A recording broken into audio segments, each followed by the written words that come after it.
everyone. Let's call the meeting to order. My name is John Mursky. I am participating from my home here in Ann Arbor. And as chair of the Energy Commission, I'm calling this meeting to order. So good to see you all this evening.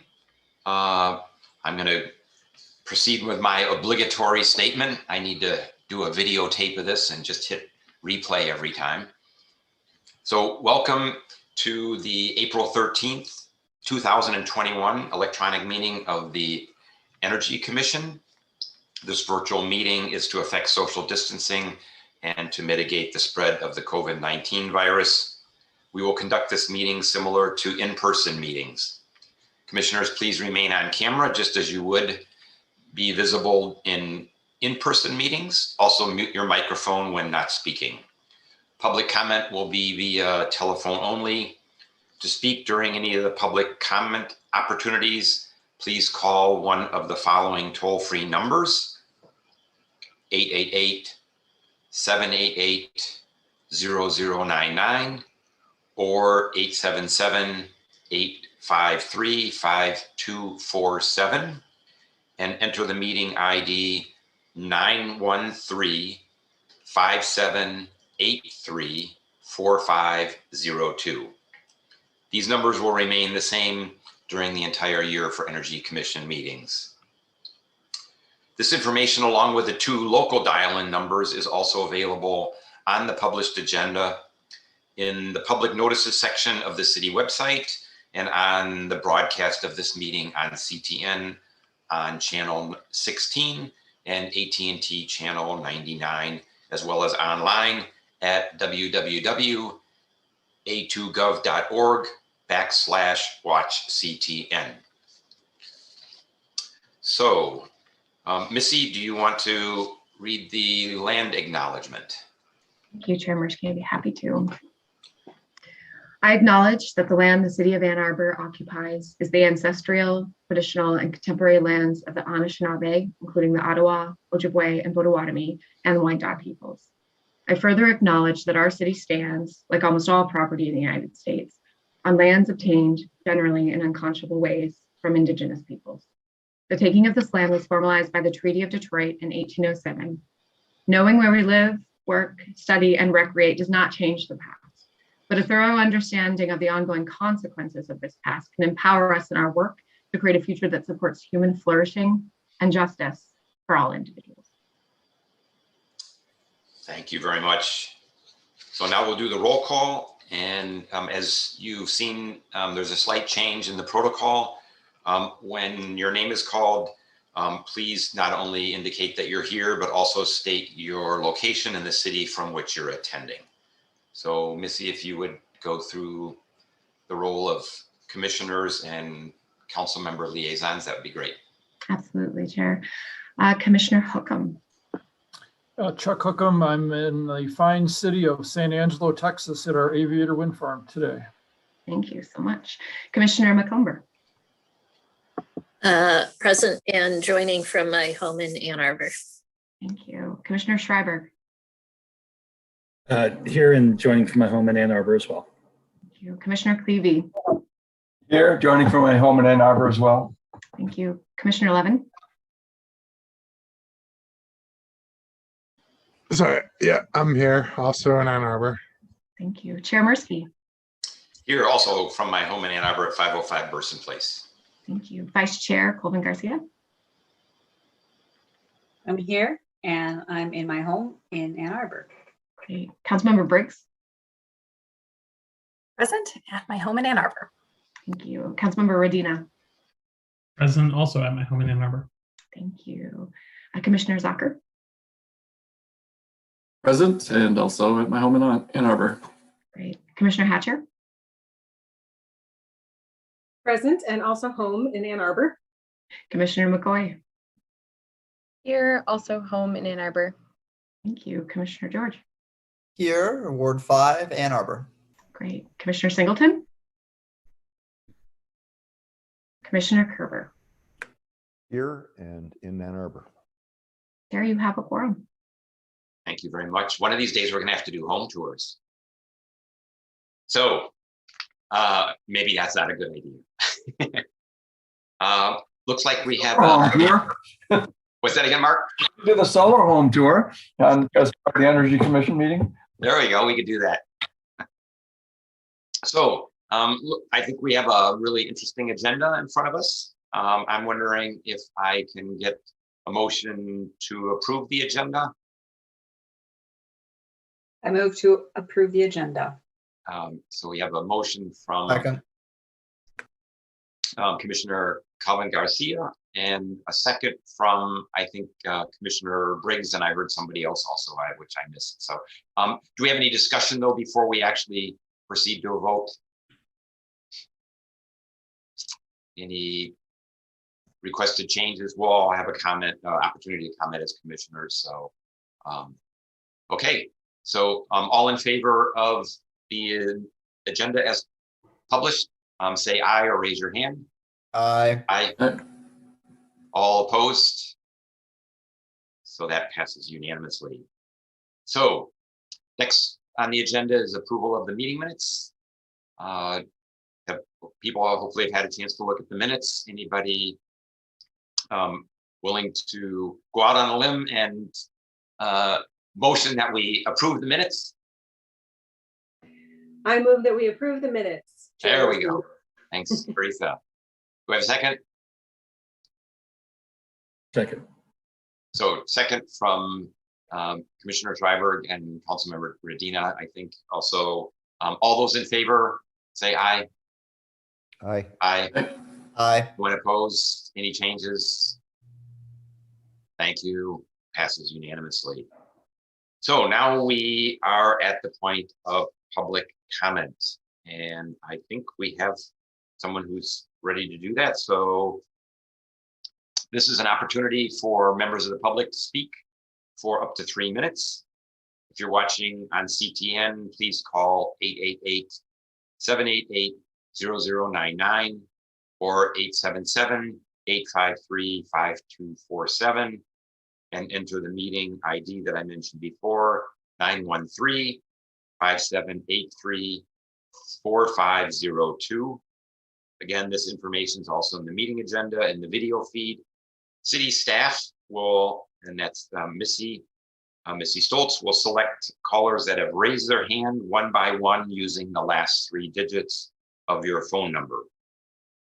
In order to electronically raise your hand to indicate your desire to speak, please press *9 on your phone. You will hear an automated message that the host is allowing you to speak. And when speaking, please move to a quiet area, mute any television or background sounds so that we can hear you clearly.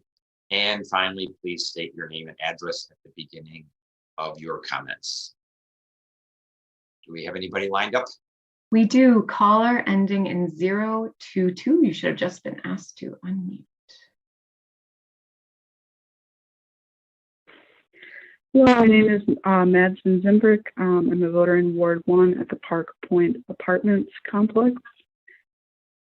I'm calling in support of municipalization. I believe that this is the way forward for less expensive, more reliable, and greener power, and I encourage the Commission to approve a feasibility study. That's my thing. Thank you. Thank you. Thank you for calling in. All right, caller ending in 689.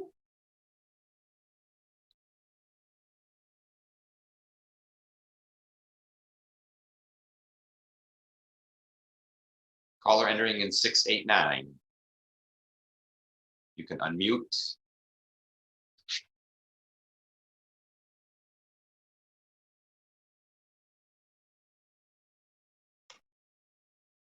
Six, 8, 9. Oh, there we go. You should be good.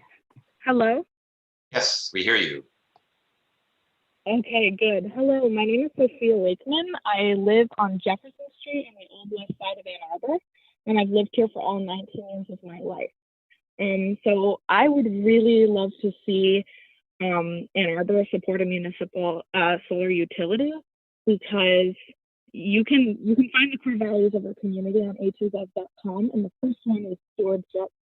The direct quote from the website being, "We responsibly manage and care for natural, cultural, and physical resources for current and future generations." And as a current and future young Ann Arborite, I would really love to see us reflect our values in the decisions we make. So I urge your commissioners to help us have a greener future. Thanks for calling in, and we appreciate your comments.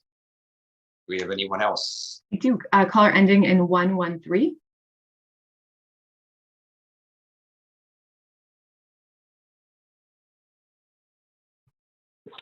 Hi, my name is Pam Hayes. I live in Ward 5 on Charlton Avenue. I've lived in Ann Arbor for 32 years, and I also support a municipal solar utility. I'm definitely on board with renewable energies. We need to get there. Thank you. Thank you. Caller ending in 802.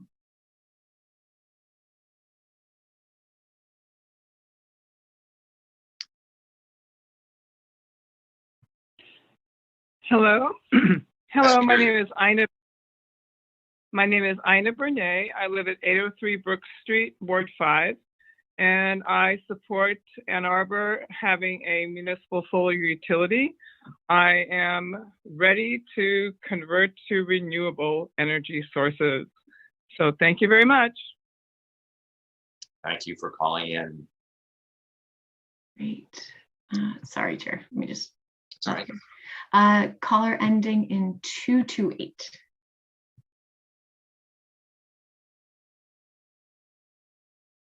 Hello, can you hear me? Yes.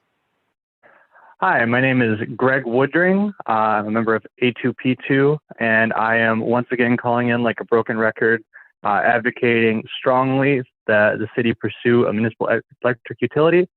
It just makes sense. Cheaper, more renewable power that puts the power of a clean future into our hands. So I really hope that I see some great discussion and movement on this topic. Thank you so much. All right. Caller ending in 134.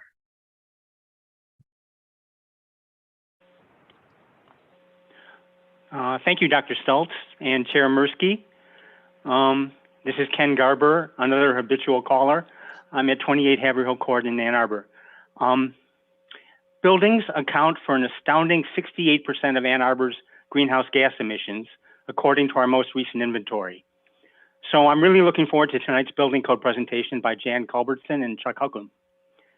Commissioner Hookham is one of two energy commissioners in the news this month. I want to thank him for injecting a dose of realism into the Ann Arbor Observer feature story about Jonathan Overpeck. Dean Overpeck is a great climate scientist, but I respectfully disagree with him on the transition to renewables. His view is way too rosy. Like Commissioner Hookham, I think the transition is going to take at least several decades, maybe longer. The market isn't driving change nearly fast enough. Yes, the price of renewables continues to fall, but only on a levelized basis. The cost of transmission and grid-level storage are still major limiting factors and will be for a long time. The solutions are expensive, and companies won't make these investments on their own because, everything considered, it's still cheaper to fall back on fossil fuels. So what stands in the way of a faster transition is DTE, which is pursuing its best interests, which is okay, except they're not our interests. That brings me to Commissioner McCoy's excellent opinion piece for the Energy News Network that she wrote this month with Master Sweeney. It's titled, "To Build Energy Resilience in Michigan, We Must Challenge DTE." They highlight DTE's extreme dependence on fossil fuels, its high rates and service failures, and DTE's political domination of state energy policy. I don't blame DTE for any of this. It's what corporations do. But we're in an emergency situation. I agree with previous callers. We should municipalize, and not just to decarbonize. There's a very lucrative electric franchise here in Ann Arbor. Let's put it under public control so we can spend these big surpluses on our needs rather than exporting them to DTE's executives and shareholders. Again, I've got nothing against corporations, but they're in it for the money, and we should be too. As Michael Douglas tells Charlie Sheen in the movie Wall Street, it's all about bucks, kid. The rest is conversation. DTE has known this all along. We should realize it as well. Thank you. Thank you, Mr. Garber. Caller ending in 371.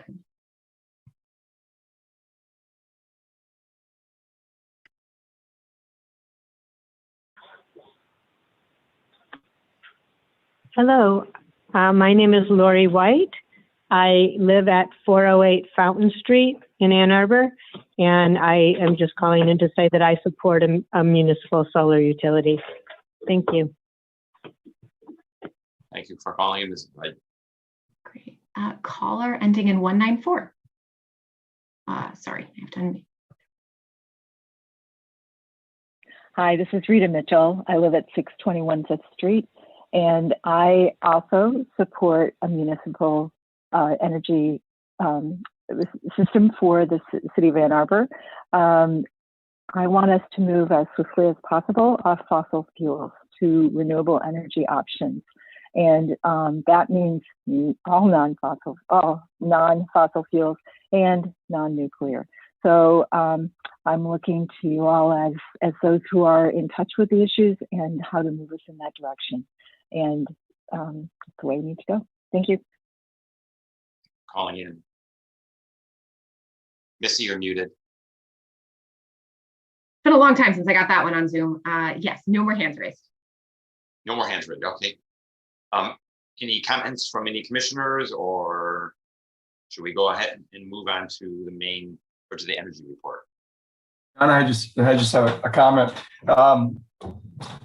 I think it would be worth having a look at the, if we do move to a feasibility study, it should be apparent to people that as a municipal utility, we would be responsible for all electric utilities in Ann Arbor, and we would have to probably be buying fossil fuel generated electricity for some time to from outside sources to deliver it in Ann Arbor until we were able to ramp it up. So I know that calling this a municipal solar utility has some cachet value, but we're not talking about creating a renewable energy utility. Some people in Michigan are talking about licensing a third utility, which would run all of the renewables for the state, and that would be a renewable energy utility. But a municipal utility has a portfolio of power, and one could look to a number of municipals in the state who buy power from Consumers Energy and from others,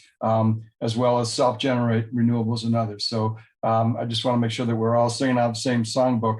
A municipal utility can generate power with solar as well as other sources, but it's not necessarily, I don't think anybody's talking about a municipal solar utility, but if they are, that it would be really difficult to do. Just to clarify that. Any other comments? If not, we'll have an opportunity to do that after the energy report from the Office of Sustainability Innovations. Missy, do you want to go ahead and start with the energy report then? Sure, Chairman, we do have one hand that just popped up from Okay. public comment. I don't know if we've considered moved on or if you're okay taking that. No, that's fine. I'm okay with it. Caller ending, I'm just double checking. Yeah, 172.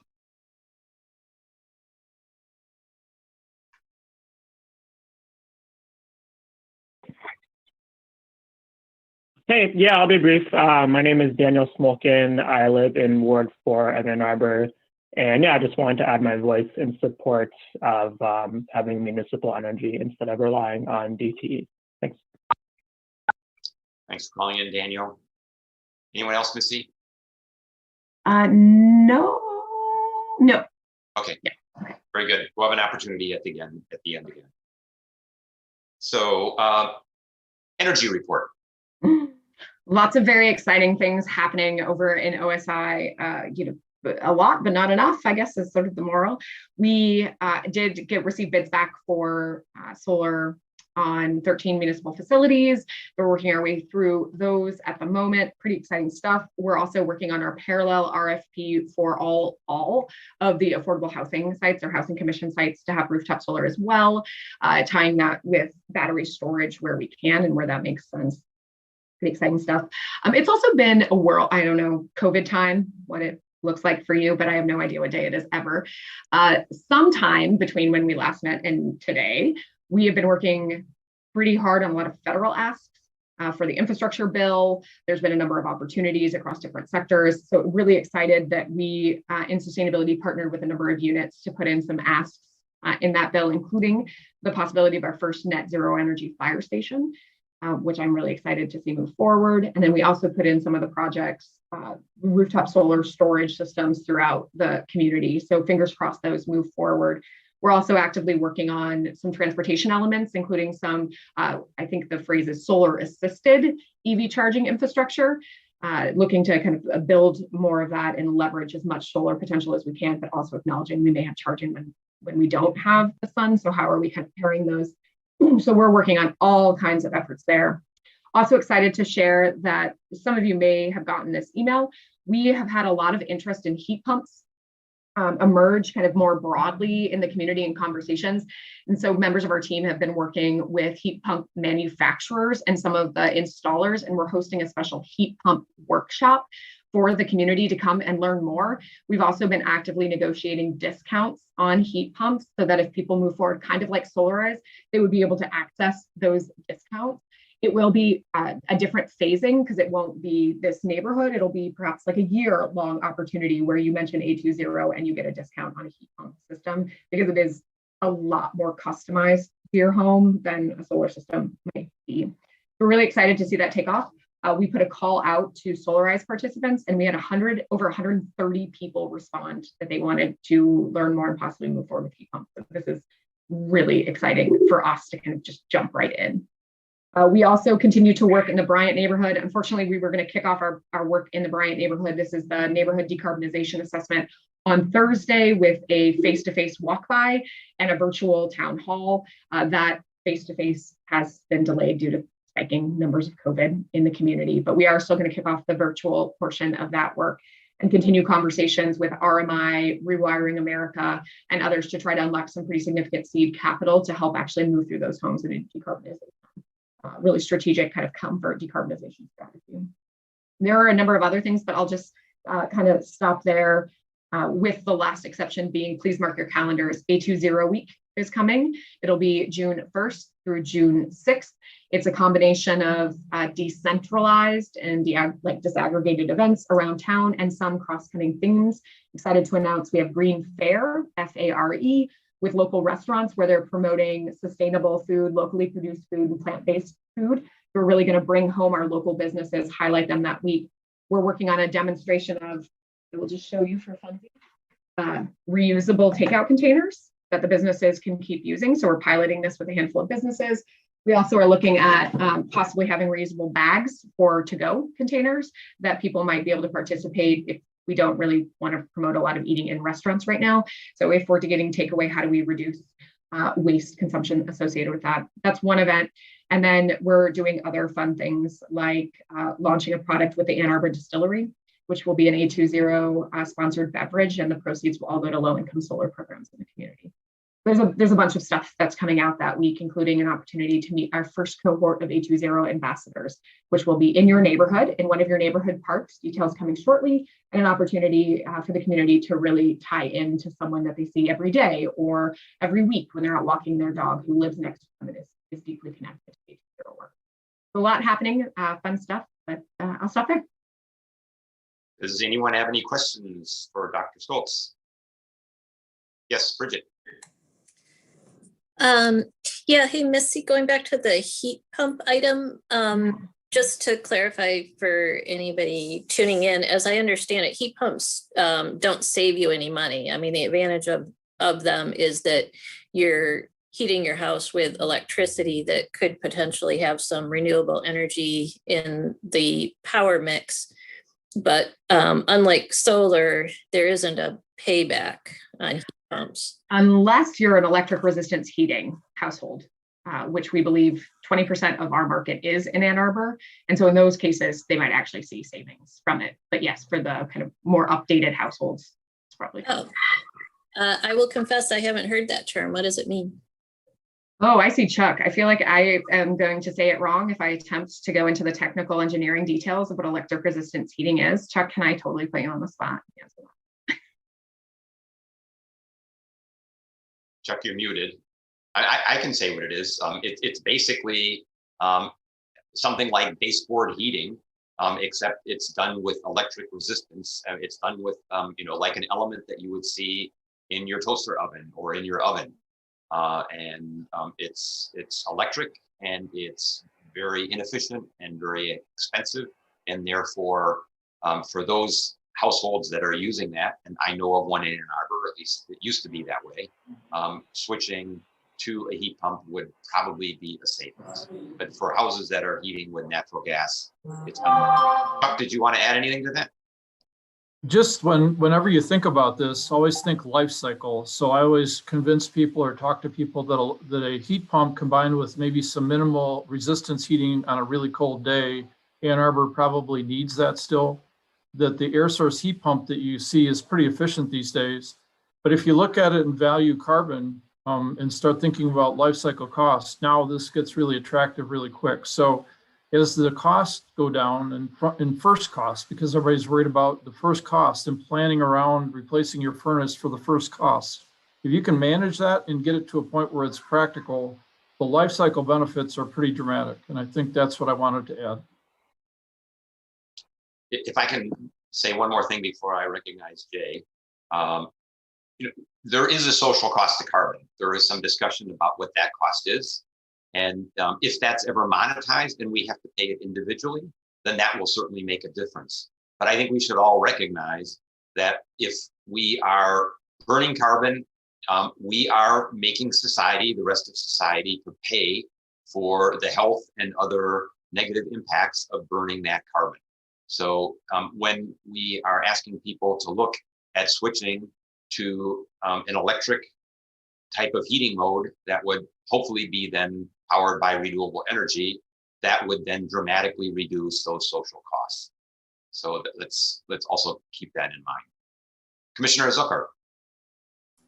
Yep, and I just had a quick question on the heat pump. Are we focusing primarily now on air-to-air source heat pumps, or is it still kind of geothermal in the mix as well? Yeah, so the workshop is going to cover both, but it is most of the systems actually both installers have offered the possibility of discounts. So both are going to be discussed. Very customized, though, the perfect example of why it's just not as easy to offer as it is solar. Anyone else? Go ahead, John, maybe to point this out, you know this too, John, and I put in geothermal in Ypsilanti. The deciding factor, Jay, is that you need property to put in the well system. So if you live in a dense community, you probably can't unless you communitize the geothermal. Yep. And there are some opportunities potentially at reducing the well costs. Hopefully that'll be covered in the workshop. Missy, my understanding I heard from Fung is that it's going to be on May 12th. Is there a time that people can reserve? Do you know what time of day it's going to be? I do somewhere in my inbox. Can I come right back to it? And Fung is with us. Let me just have her. Yeah, you can come back anytime during the meeting and let us know, and anybody else that's watching, because I think that might be of broad interest. I did have one question. Does anybody else have any questions for Dr. Stoltz? So Missy, I had one question, if I can bother you for a second. And that is, we have, as I understood it, two separate requests for proposals, one for housing commission properties and one for municipal buildings. Is the structure of those such that if those were to be awarded to the same vendor, that there might be some volume discount by selecting the same vendor for both sets of properties?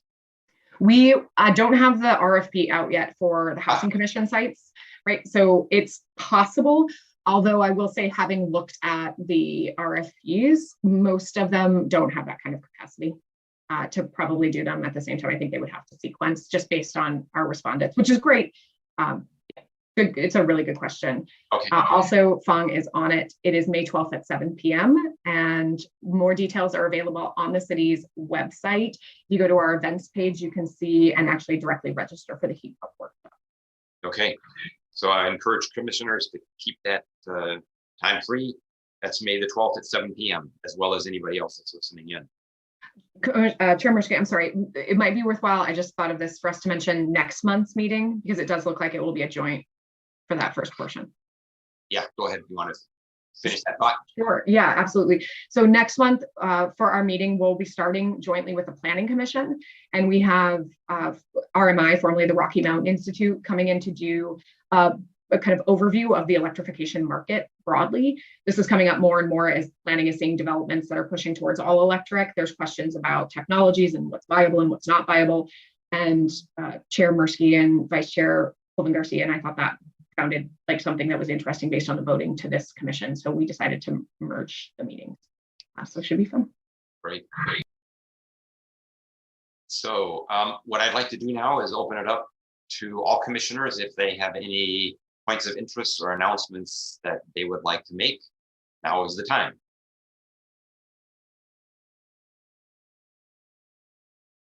Come on, we're not that boring of a group.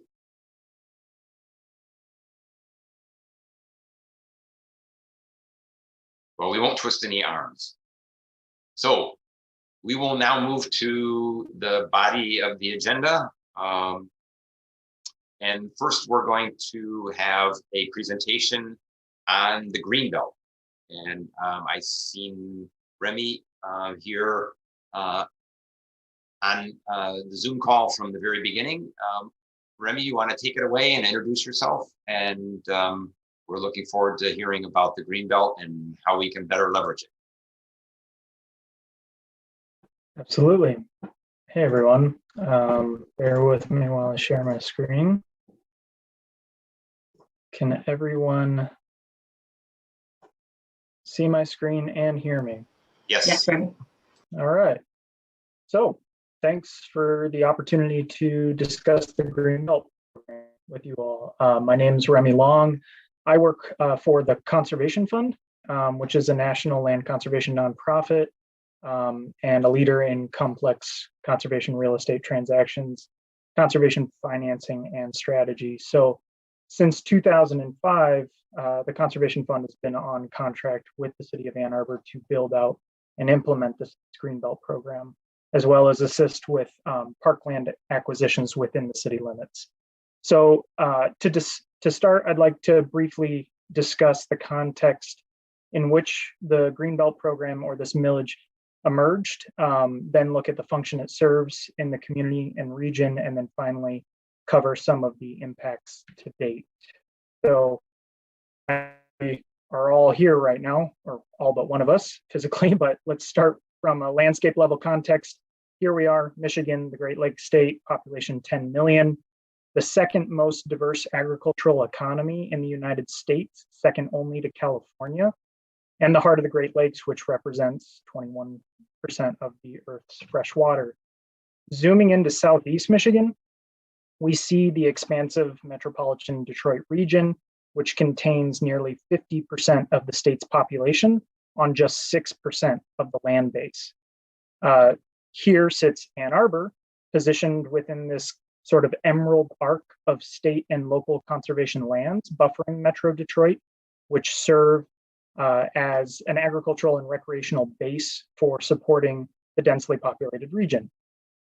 In the early 2000s, noting the landscape level changes occurring and their impacts to the local environment, the Ann Arbor community began to have a discussion about what they could do to protect land for the thriving local food economy that serves Ann Arbor and the greater Southeast Michigan region, protect upstream green infrastructure to help ensure the city's source water protection, and to create recreational opportunities for the community. So in time, that conversation and idea became a campaign that drove the passage of a 2003 ballot initiative that received 67% of voter support, who approved a 30-year millage to protect parkland within the city and regional farmland and open space surrounding the city. The passage of this millage and the subsequent work it would cause prompted the city to issue an initial RFP. And since 2005, the Conservation Fund has been contracted to administer the city's open space and parkland preservation program, often summarized as the Greenbelt Millage. So we support on the real estate transactions, securing federal and local matching funds, developing local partnerships, and implementing the Greenbelt strategic plan. So let's take a look at the millage's impact over the last 18 years. Within the city limits, the millage has funded 32 acquisitions, parkland acquisitions worth over $13 million, adding 168 acres to the city's park system. These acquisitions constitute both natural areas and neighborhood parks with improvements and facilities on them.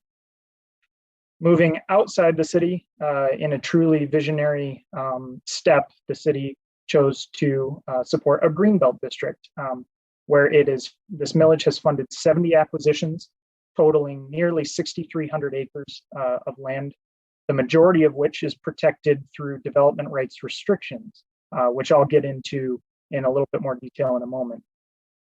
In all, the Greenbelt's protected 57 farms, 28 miles of river, stream, and waterway frontage, and protected over 16% of the available farmland surrounding the city within the Greenbelt district so far.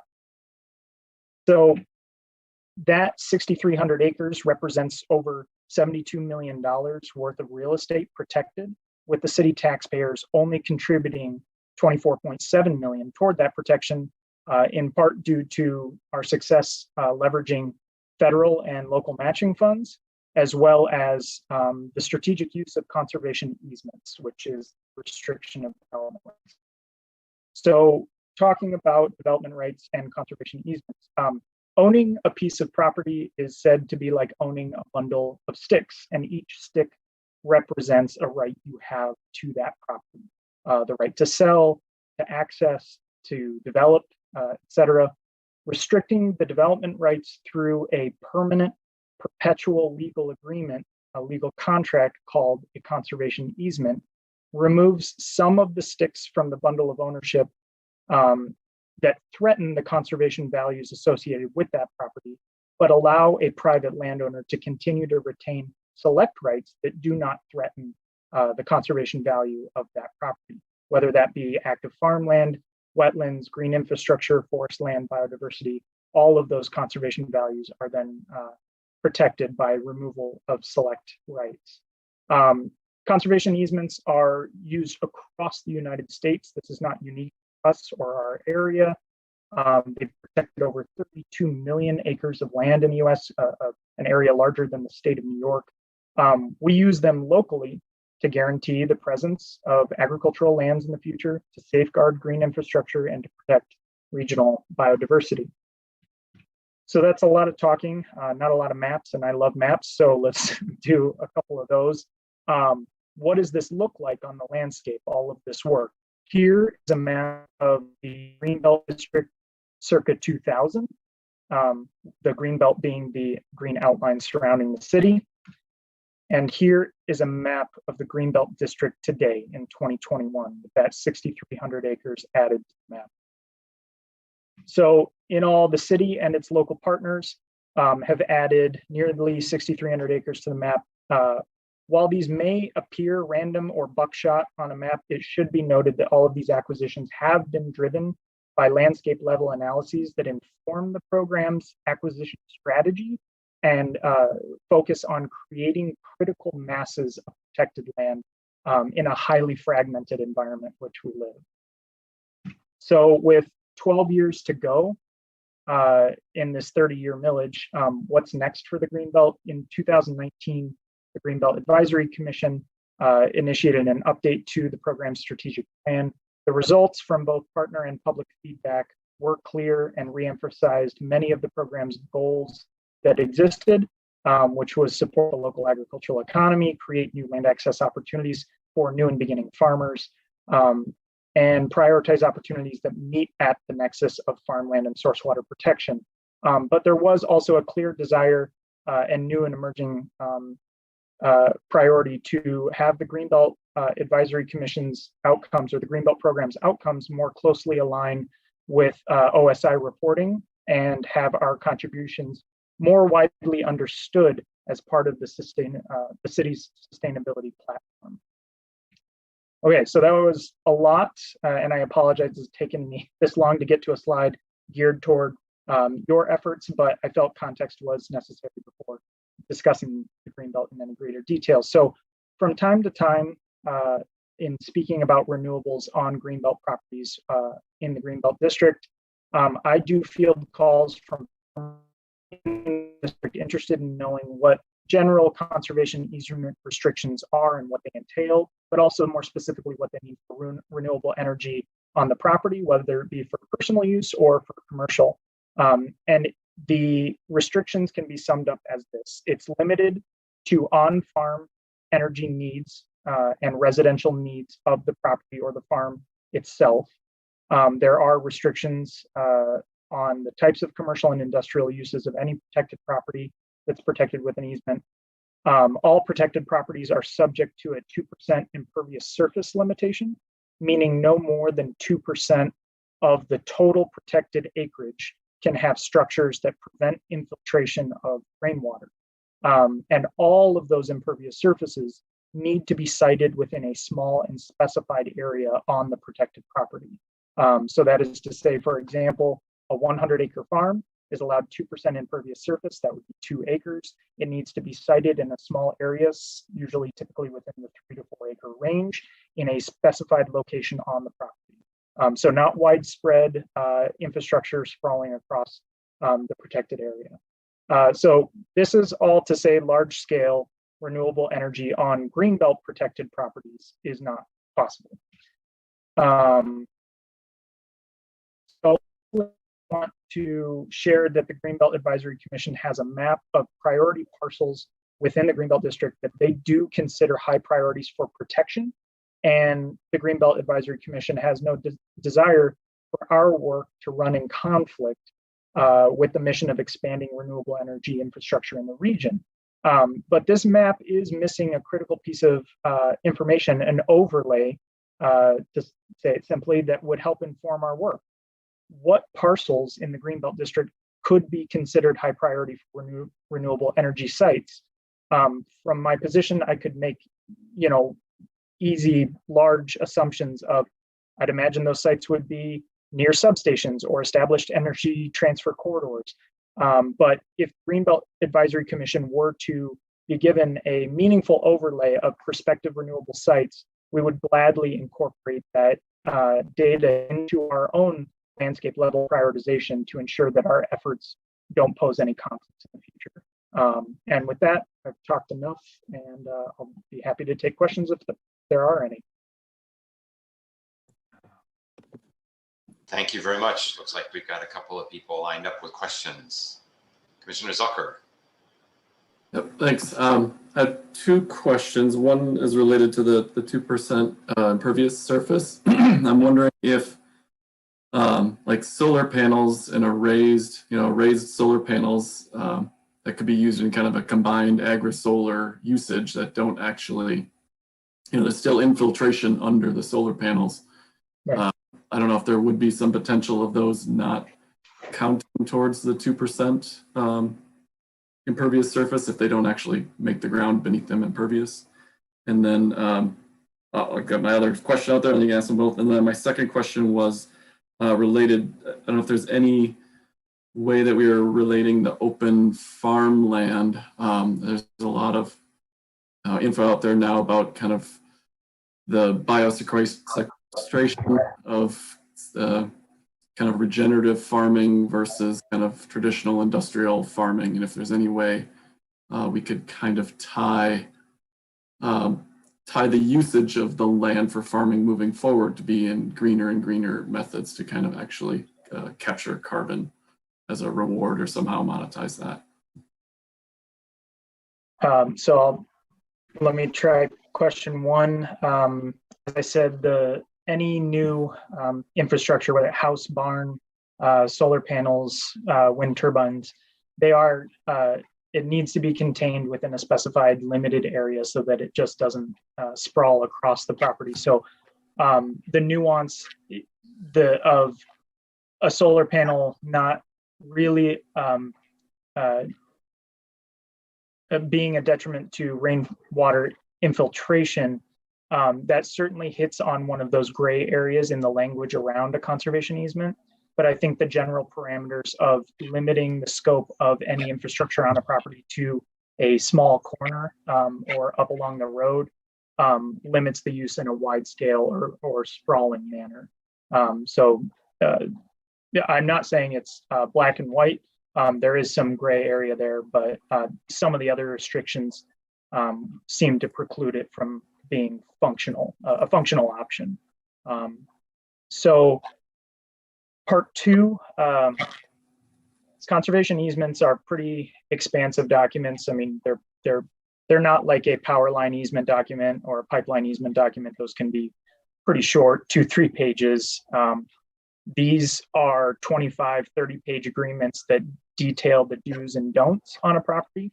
But even at that level of detail, these agreements are restrictive and not necessarily prescriptive.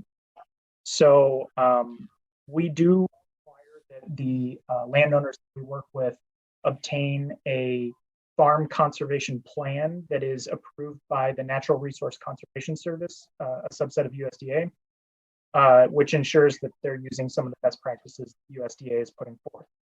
There are certainly issues with that. That's not the cutting edge by any means, but it does help us create a baseline for enforcement if something is going terrible with erosion or mismanagement or misapplication of certain things. So we do not have leverage in these agreements to mandate certain farming practices.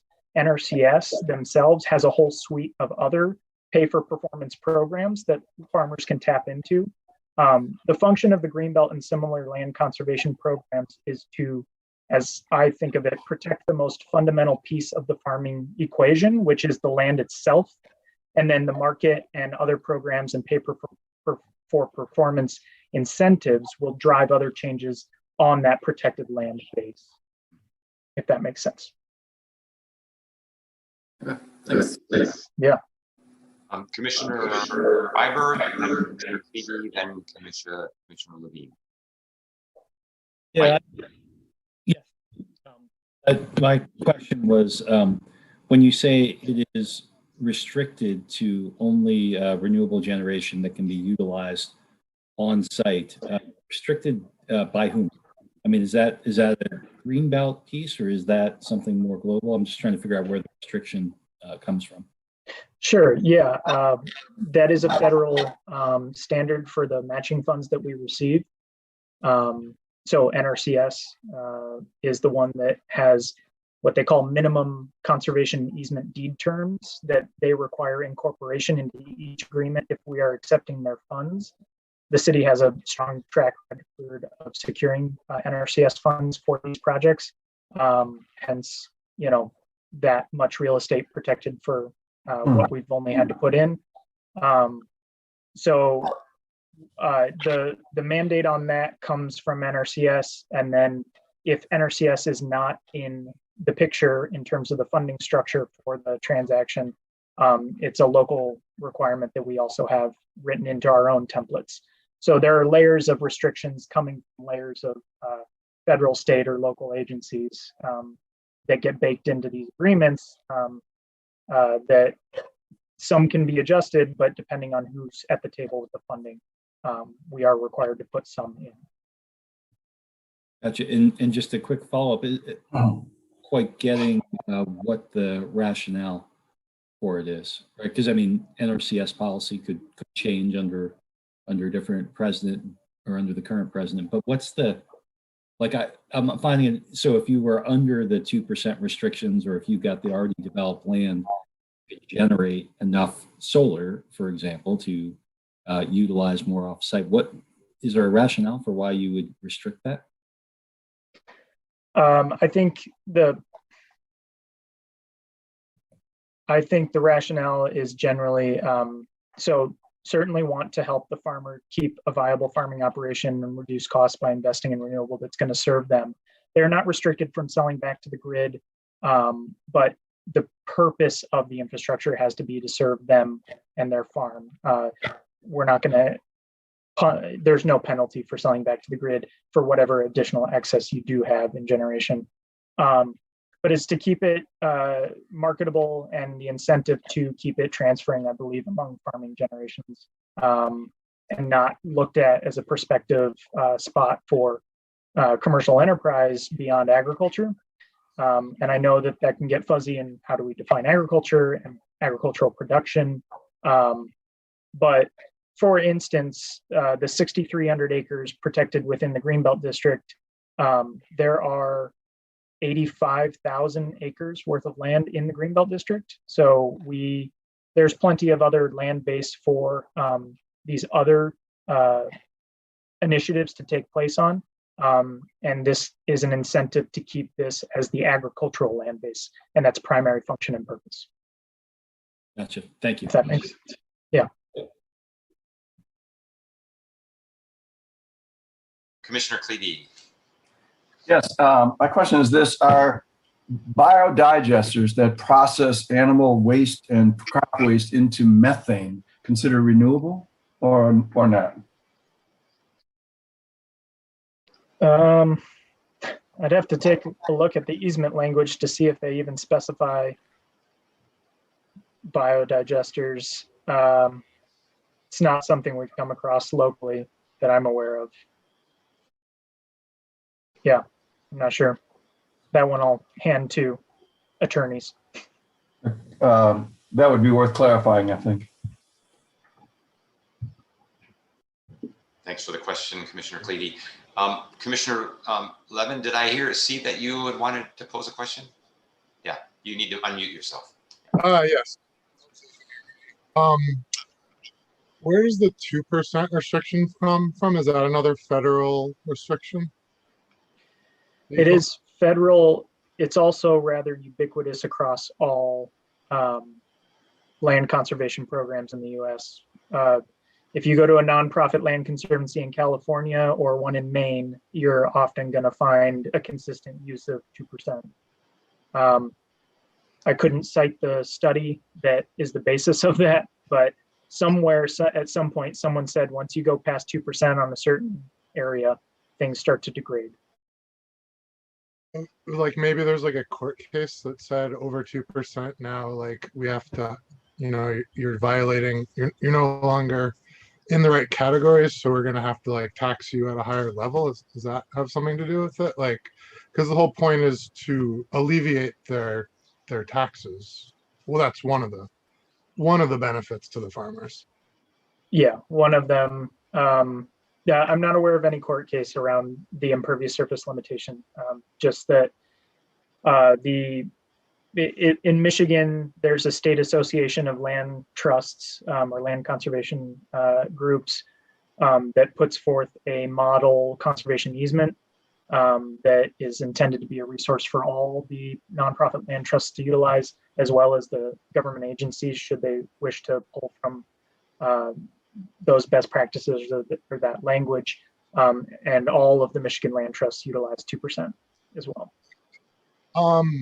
Has there ever been any one that's looked into like a different, like kind of alternate conservation agreement that is a little bit more favorable to putting solar or other types of renewable energy on the property? It wouldn't, of course, maybe they would get taxed at a slightly higher level. But I'm just wondering if that's ever been explored, something like that you're aware of that would help us to maybe, do two purposes. One, conserve the land, and also to generate more green power. Yeah, I would imagine as how diverse the field is across the U.S. and the different landscapes that are being worked in. I mean, a single conservation easement in Colorado covers 5,000 to 10,000 acres, whereas a single conservation easement around here can cover 30 to 300 acres. It's a very different landscape. So I'm sure people are working on some creative restrictions. Where we come from, or where we're coming from as a program, is the city council in many prior years and the Greenbelt Commission has placed great emphasis on leveraging the city's Greenbelt dollars as far as they can go. So we do seek that federal, state, local matching funds for every transaction we do. If we were able to put 100% of the funding ourselves on the table, we would have complete control over the negotiation of the terms associated with a conservation easement. But ultimately, two things there. I think, given that there is a landscape of unrestricted land available, it makes sense for energy developers or communities to look to unrestricted properties, because you just do not have you worry about any of the headache associated with restrictions embedded in the conservation system. And maybe there's good opportunities for synergy in terms of adjacency or surrounding. There's opportunity, certainly overlap in positive outcomes, but maybe not on the same on the same parcel itself. Okay, one more quick question. Can you tell me what the fund is? Sorry, say that one more time. Do you know what the current balance of the fund is? Of the Greenbelt? So the total millage account, the Greenbelt account, I believe, has about 5.8 million, and the parks portion of the account has, I think, 6.1. But in our pipeline, we've fully committed, or not fully committed, we've committed, council has approved a few million, 3.5, maybe $3.7 million worth of projects right now to that $5.8 million account balance that we're working through. But we generate that 1.2 million in revenue annually. So it's, given that these transactions take often 1 to 3 years to complete, we're always kind of doing a pipeline projection of what we have in the account, but the actual tangible account balance right now is 5.8 million liquid. Councilmember Briggs. So I appreciate all your work on this and all the background information. That's really wonderful. And actually, I'm glad to know that those kind of what the source of those restrictions are. I think there's a real temptation to have this land serve multiple purposes, and I think the goal of preserving agricultural land for agricultural land is a good enough purpose all on its own. But to get to the concept of the map overlay, and that would sort of then layer on what might be unrestricted land that we would want to use for green energy production. Have there been discussions yet about how when there would be a conflict about, what we see as really valuable land to preserve for agricultural purposes versus really valuable land for green energy production, how we might help to guide those decisions? Have you started having those discussions or have thoughts on that?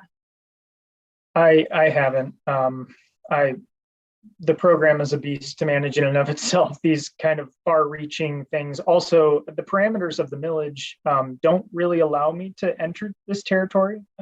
This is really your guys' territory that I would look to help inform and draw from, but to be the leader on or prompt conversations. This is the extent is showing up here for my part. I've certainly thought about it, and I've wished for a while that I've had that overlay. I think if the overlay was done, if there was an analysis and it was fairly transparent, I can imagine that it may only be 30 or 40 parcels, which is a drop in the bucket in the entirety of the Greenbelt district. But I don't know for sure what they are, and I wouldn't assume to know or have expertise in figuring that out. So I would look to you guys and the private sector partners to help inform that analysis, and gladly take that on. I can tell you that commercial solar prospecting specifically some private entities sending letters to Greenbelt landowners saying we're interested in establishing a commercial solar lease on your property have changed some of the dynamics around the negotiations that I do. You know, if development rights are appraised at, let's say, $6,000 an acre, and it's a one-time lump sum on a 100-acre farm for $600,000, the solar developer offering $40,000 or $20,000 an acre each year for 40-year contracts, in these letters that aren't guarantees, they're just prospecting, they certainly call into question the farmer's willingness to work with the Greenbelt program.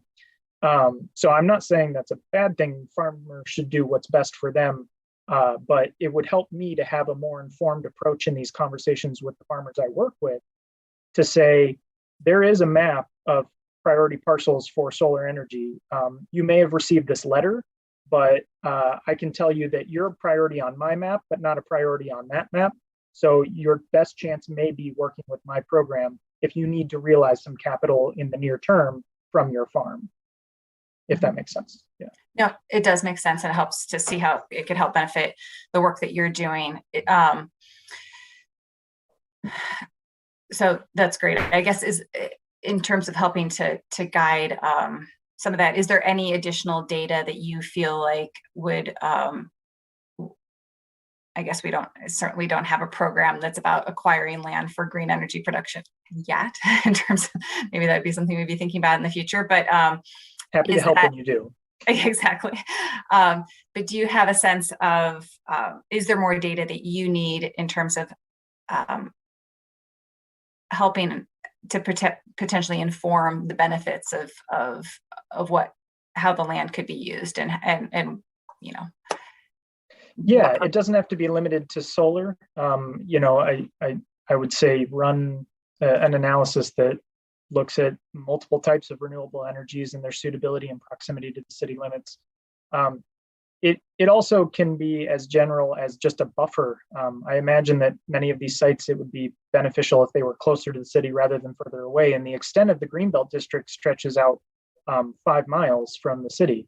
So if it's that everything within a quarter mile of the city limits should just be kind of on a pause until it's thoroughly vetted on an individual basis instead of a comprehensive overlay in a GIS analysis or private public partnership to discern what those parcels are. It can be a soft pause, not a freeze on doing work within that area. But there's many solutions to kind of giving notice to the Greenbelt Advisory Commission, hey, we're looking in this general area. Maybe it's not the entirety of the city limits, maybe it's just the southeast corner of the Greenbelt district, or maybe it's, it could be chunks, to put it crudely. Okay, thank you. Commissioner George, and I think Dr. Stoltz, did you have your hand up and put it back down? Did you want to ask a question too? No, okay, go ahead, Commissioner George. Thank you, Mr. Chairman. So my question kind of goes along the lines of Councilmember Briggs's questions. Just moving forward, as the Greenbelt is looking at acquiring new properties and so forth, and as the city continues to develop the A20 plan and looking at possible solar developments, whether they're public or private, whether it be wind or other renewable energy sources, I guess, this is a tough question. What type of considerations would the Greenbelt Advisory Board either do they already do, or what would some possible solutions be to considering maybe not purchasing this type of land because it could be used for renewable energy production later on in the near future? No, I think that's it's a great question, and right now, so the 2019 strategic plan update occurred for the Greenbelt program. We had some nice outcomes from that, some updated priorities that we wanted to then make use of by incorporating them into the scoring system that we have for applications. So for instance, is it a smaller farm, in which case by restricting the development rights, lowering the cost of the property, we're making a land access opportunity for a new and beginning farmer whose number one barrier is finding affordable land in the region. So if we take that priority and put it in our scoring system, whereas a 300-acre parcel is going to score way better typically, how can we make the opportunity for fostering new and beginning farmer land access opportunities a higher scoring criteria? I think similarly, the scoring committee of the Greenbelt, as they work through integrating the 2019 priorities, could certainly have a line item saying, is this parcel aligned with the suite of city initiatives that are being explored, and could it run in conflict to it, as sort of flagging it and giving it points associated with, it's not near energy transfer corridors, it's 4 miles out from the city, so good proximity, but not suitable for energy, and therefore it scores, medium high in that regard, under the context of the full spectrum of A20 initiatives. I could see that being incorporated into the scoring system for sure. I would hesitate to make any hard and fast rules, but more put it in something that we use like the scoring system to help prompt conversations as we evaluate properties. If that. Yeah, no, that makes sense. It kind of goes along with that overlay that you mentioned earlier. It seems like one of the biggest things is just good communication between people doing different things to make sure that everybody's on the same page.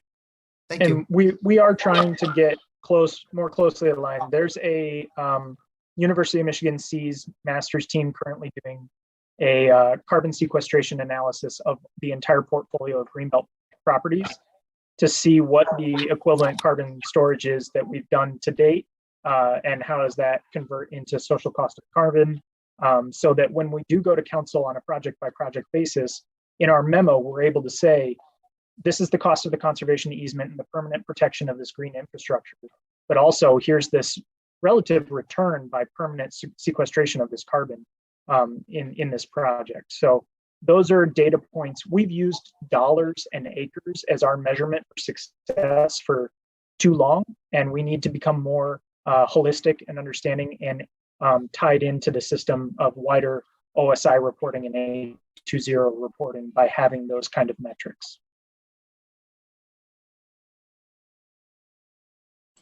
Okay, we need to try to pull this to a close because we got another agenda point that's pretty important. Commissioner Zucker, did you have a short one? And Commissioner Cleavey? Yeah, just super quick. I was just wondering, when someone does gets into the Greenbelt program, are they committed to do 100% of their parcel, or could they? Is there, or do they often do just like 75% of their parcel, and then we could piggyback on, some other some of their parcel? The legal conservation easement boundary does not need to match the tax ID boundary. It can be custom created. We can do a squiggly line and carve out. I don't want to. That's miserable to try and enforce, but it is possible. I do carve outs typically with a 100-acre farm and a 5-acre farmstead complex that's already in existence. I'll just carve out 5 acres around it so that we don't have to worry about enforcement around that area at all. And we've protected 95 acres. So yes, they can have exclusions. It's fairly common.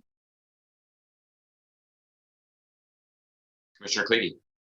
Yes, I just wanted to remind the commissioners that before we have to start making these hard choices of turning our green spaces into environmental or renewable energy sacrifice zones, that in 2019, Chairman Mirsky and I brought a report on solar feasibility to the commission, which has become the basis of the 78 megawatt target that A20 is now. And we did maps of the whole city and identified over 200 megawatts worth of solar potential, only 78 megawatts of which we need within Ann Arbor. That didn't include the University of Michigan.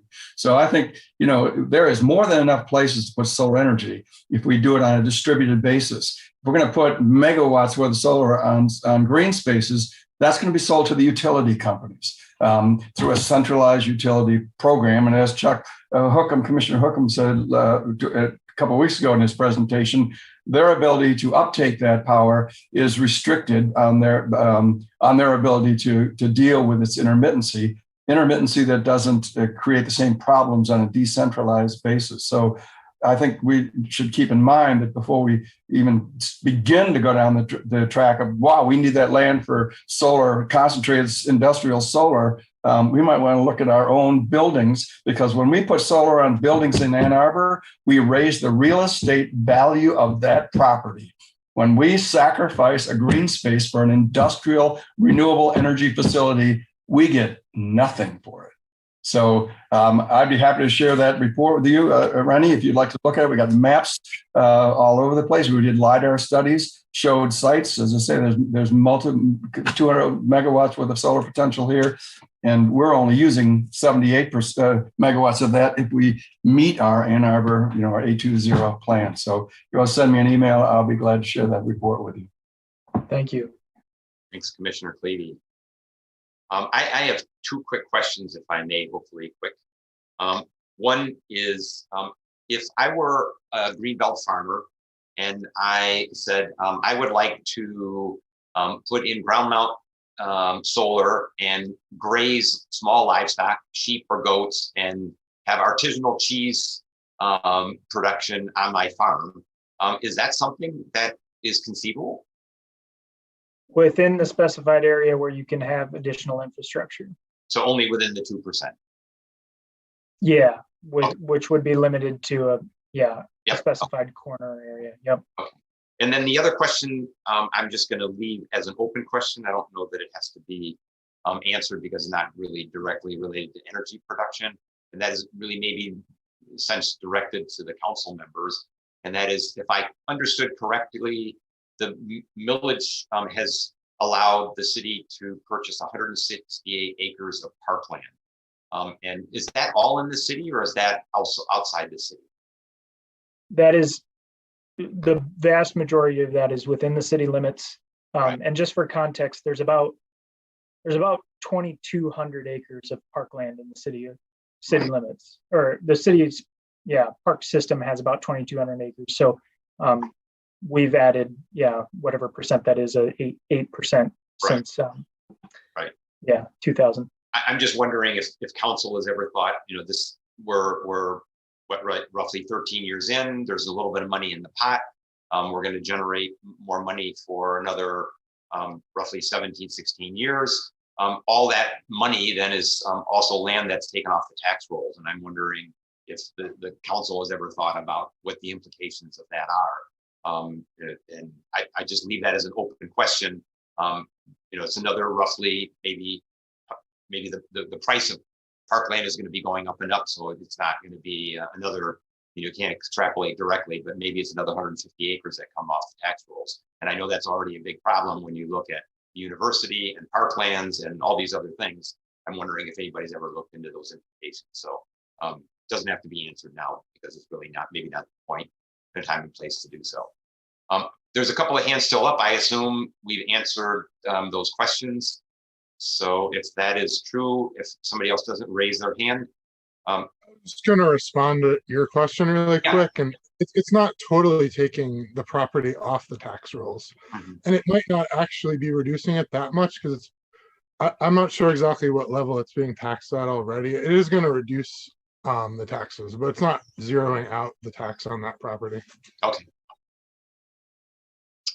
Very good. Okay, so we're going to move on, and we've had another presenter join us, Jan Culbertson, and I'll let Jan introduce herself if she even needs to be introduced, but I'll let her do that. And I think the intended order was, so this is on a building code update and changes that are potentially going to happen at the state level. And I think the agreement was that Commissioner Hookham, you were going to start. And I think Jan, you were going to take it off from there. And then it was going to be sort of interactive with the whole commission after that. Is that correct? I think so. Okay. I'd be happy. I'm going to speak very quickly, so I'm not going to steal Jan's thunder, I promise. So I was very happy that she could join us and speak to us. So I'll just share my screen and walk through a few quick ones.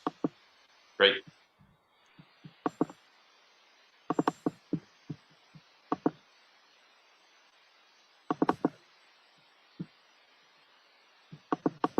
Is that viewable?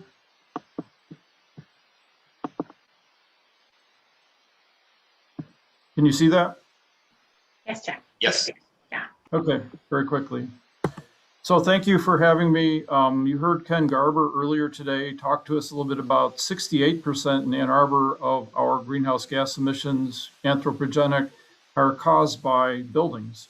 Nationally, it's probably over 40%. And as we press forward in the utility space and in transportation to reduce the greenhouse gases, buildings become a bigger part of the portfolio. And another important fact, our buildings tend to be 60 to 100 years in length of service, which is significant because they'll continue their pathway of producing greenhouse gases for quite a while. We also know, I think as a commission now, that energy efficiency is much easier to build in up front than it is to retrofit. I have lots of examples of this if anybody's interested in how much it really does cost later to change things, but it's really pretty significant. Lastly, I think folks know where greenhouse gases come from. There are some direct emissions which come from our combustion of fossil fuels that are used in heating, cooking, and other places. There's indirect from energy consumption, industrial uses, cooling, off gases of our insulation, and all kinds of other sources that are not really large typically in terms of focal point, but the electricity piece being indirect is a pretty important commodity. And that's why we talk a little bit about electrification potentially as being a potential offshore of some of this indirect. And if we can think about the direct greenhouse gases and focus on those, I think that's a really good process to move us along in our greenhouse gas 820 goals. A busy slide, I apologize for that. Some key takeaways that all buildings that we have in the city are designed for the Michigan codes and standards. And the Stille DeRossa Hale Single State Construction Code Act in 1972 pretty much limited the cities from doing anything that they wanted to do and forced most new construction to be following the state codes. The state codes that we currently use were adopted in 2016, 2019. You can see them listed. I won't go through them. Residential's obviously for smaller structures, building code for the balance. Uniquely, the energy code was based on 2014 data. It used the 2015 International Energy Conservation Code and ASHRAE 90.1 2013. The distinction there being in 2014, which is now amazingly 7 years ago, the cost of LED light bulbs and the cost of retrofitting lighting controls and putting renewable energy on buildings was not so inexpensive. And a code situation pretty much recognized that and didn't enforce significant prescriptive requirements and started to focus more on performance-based ideas, which are really crucial as we move forward because prescriptive tend to put rules in place that don't fit all buildings very easily. So just think about the codes we have in place now are somewhat dated.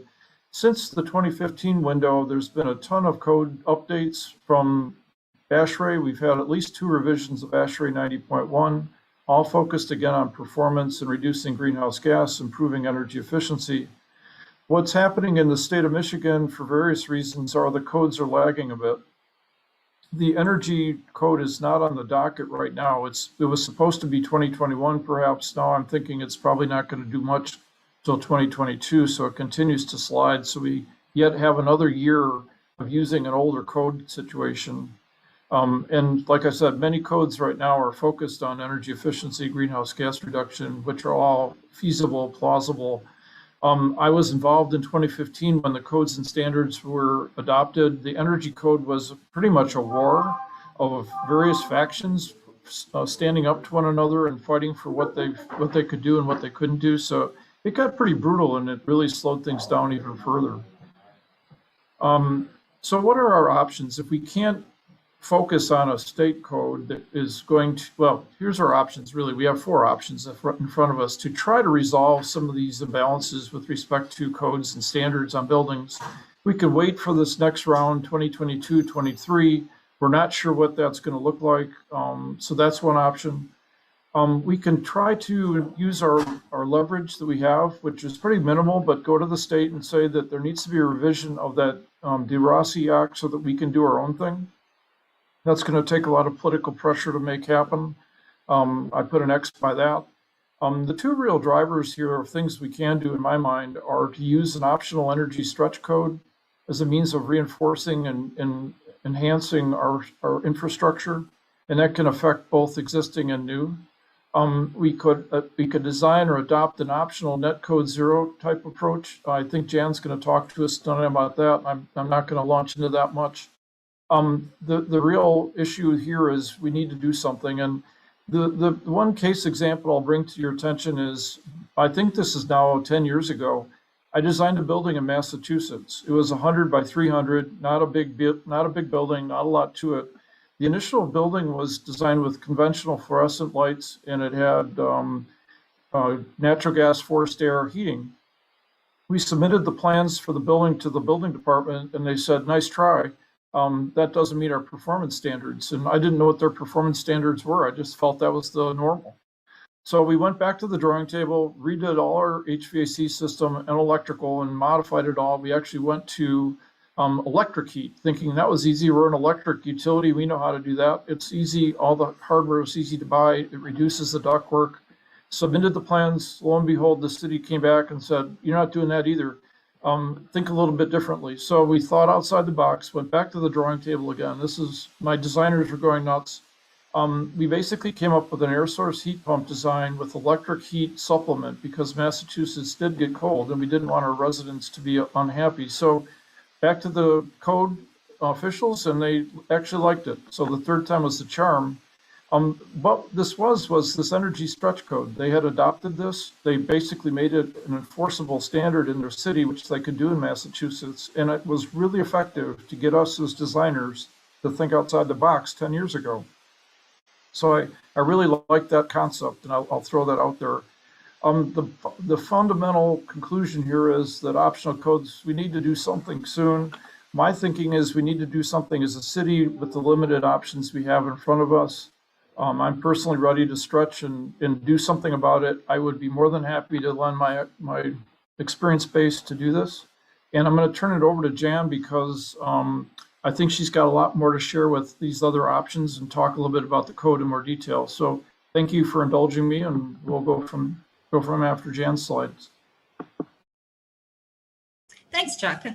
And I'm Jan Culbertson. I'm an architect. I'm also leadership chair of the Ann Arbor 2030 district. As a part of my involvement in the AIA, I also am co-chair of the Government Advocacy Committee at the state level, which also engages with engineers. And so what I wanted to do, in the packet, I linked to some full presentations that have been done on the energy code update, which Missy was involved in with Eagle, and also a full presentation that Vince Martinez did on the zero code.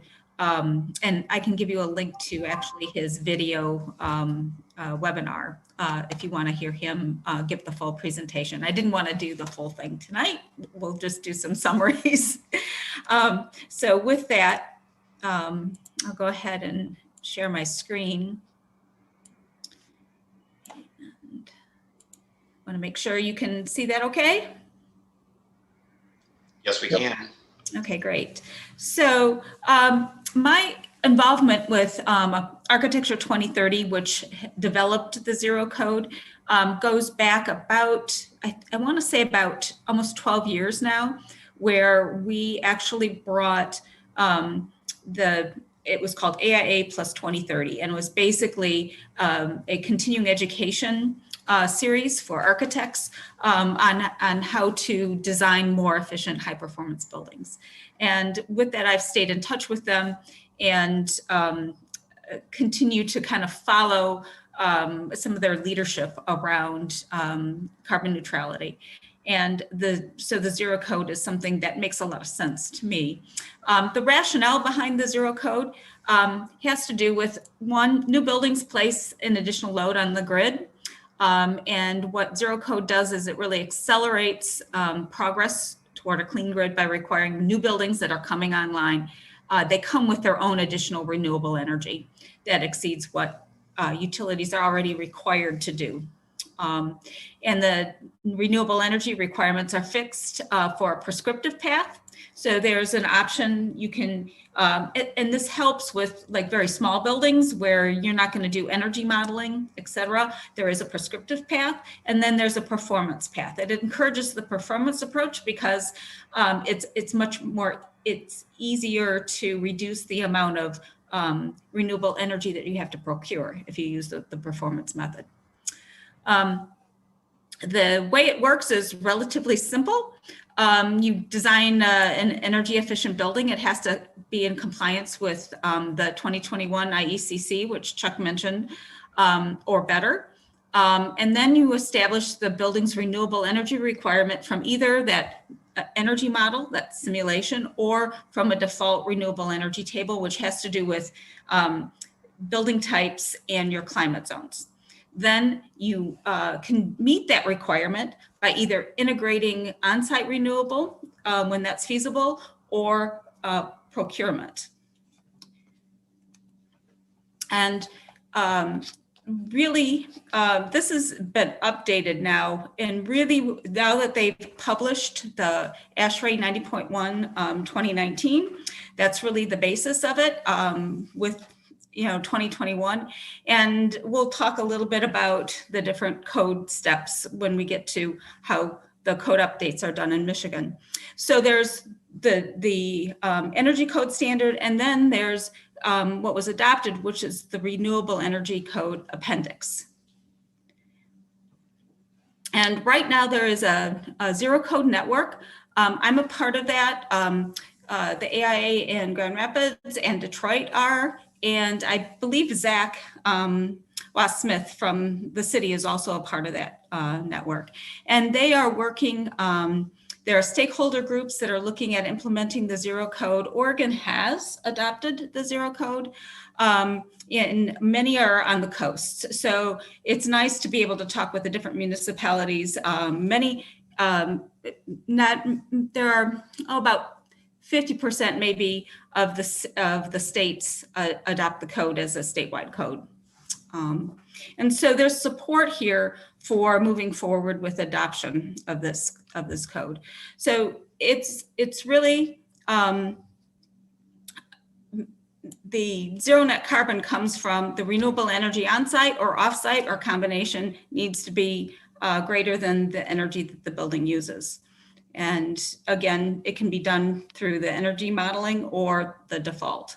So it gives you, because energy modeling, even though it's become more prevalent in design, it isn't always used by everyone, and especially for simple buildings. So go on. I'm going backwards, sorry. There we go. What's interesting about the code is there's a whole guide, kind of a technical guidance around the procurement of the renewables. And this is where it can get very flexible, and that you can actually tailor it to what works for your area. It has to be a legally binding contract, not less than 15 years. The recs have to be assigned to the building product. It has to be additional. In other words, it can't be used for what's already been promised by the utilities. It is restricted right now to photovoltaic systems, solar thermal plants, geothermal power plants, or wind turbines.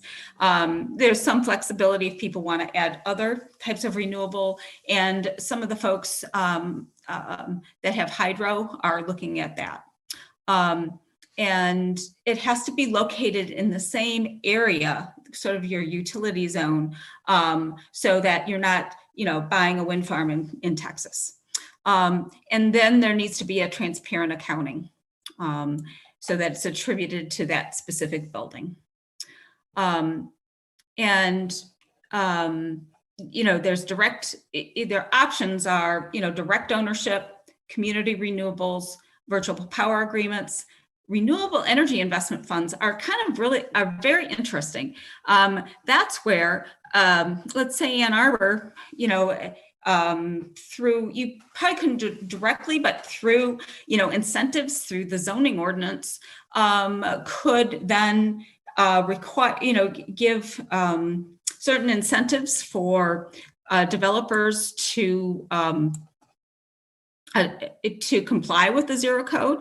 And then if, let's say, a lot of downtown sites are really difficult to install solar, then they could contribute to this Renewable Energy Investment Fund, which then could be used to fund community solar, et cetera. Kind of an interesting concept. So then there are, the other options for procurement.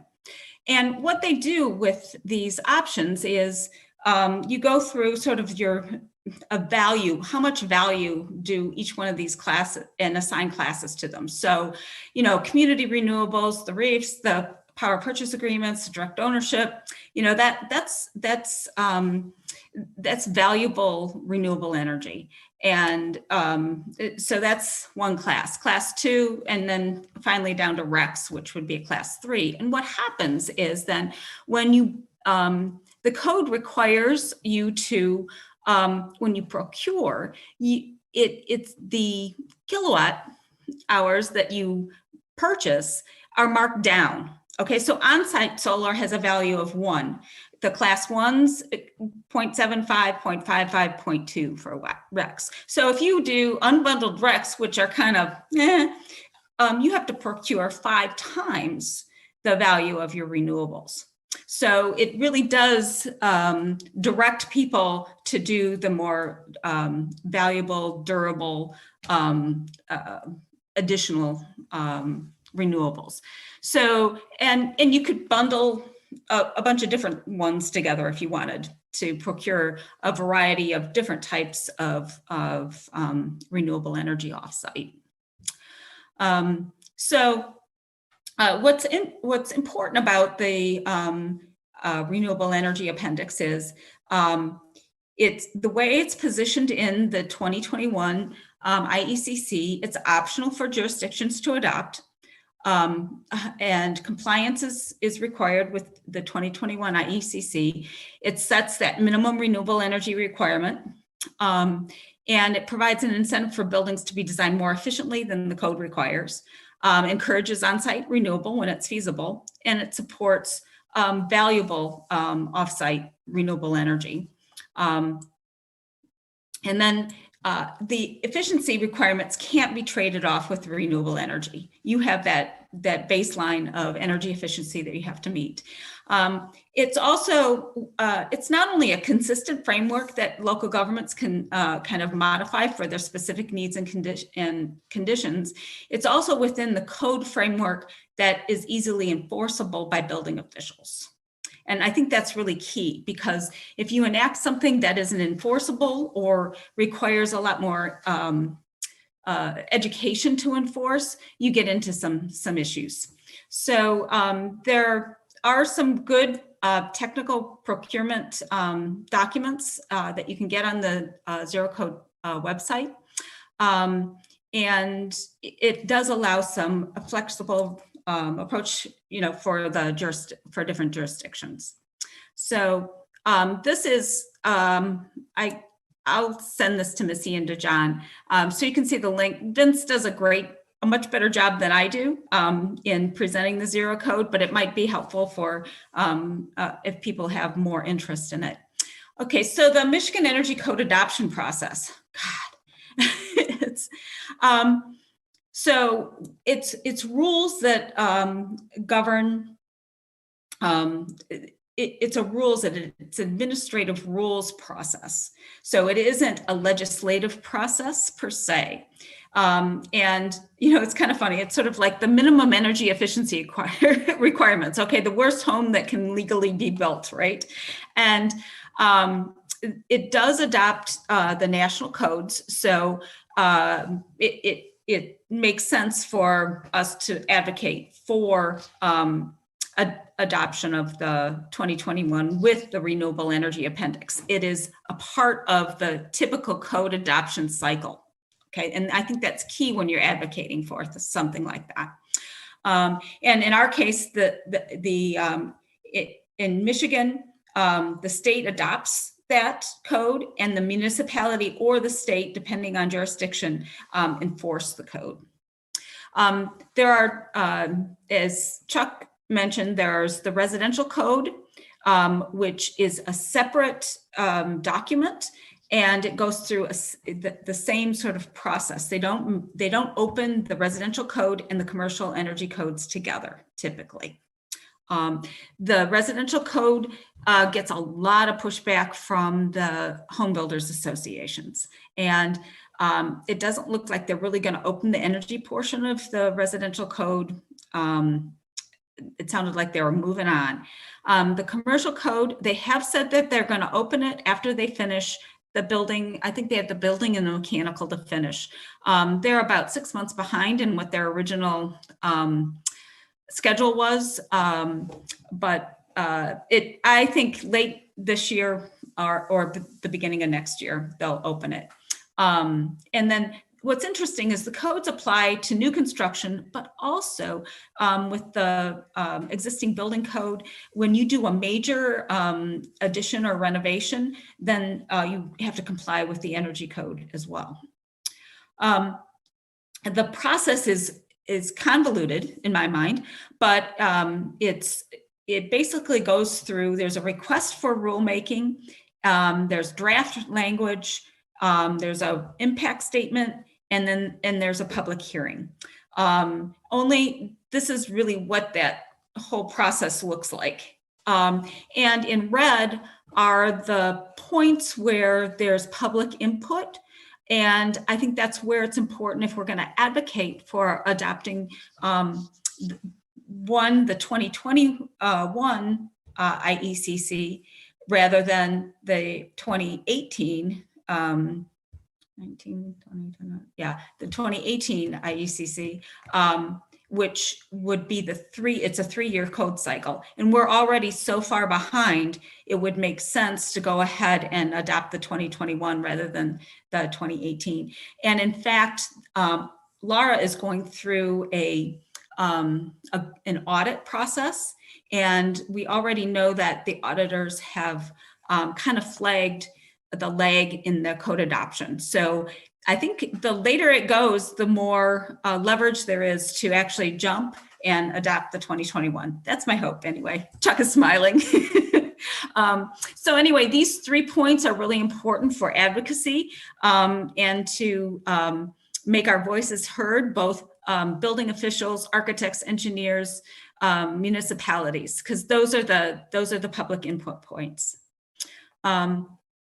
And within the rule promulgation process, what they are doing is if there's a justification for a change, these are all the things that they're looking for. So in our letters, we really want to, talk about what we're trying to accomplish with A20 and climate and so forth. And so this is really what they're looking for, their committee, as they're looking at rules changes. Now, one of the good things about the adoption process is we're really not asking for a rule change. We're asking them to jump the 3-year cycle and adopt the Renewable Energy Appendix. The Renewable Energy Appendix will be a little tough. The backup position could be to make it optional for as a stretch code for authorities having jurisdiction.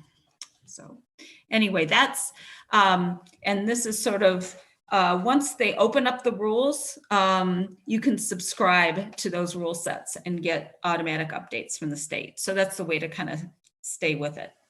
So anyway, I'll stop sharing there. That's sort of the background of the Zero Code and the potential of it, and open to some questions. Thank you, Jan. Commissioner Clevey. You're on mute, Mark. Are you recommending that the city of Ann Arbor engage in advocacy to push this new thing and get on board and be supportive of adopting this code? Absolutely.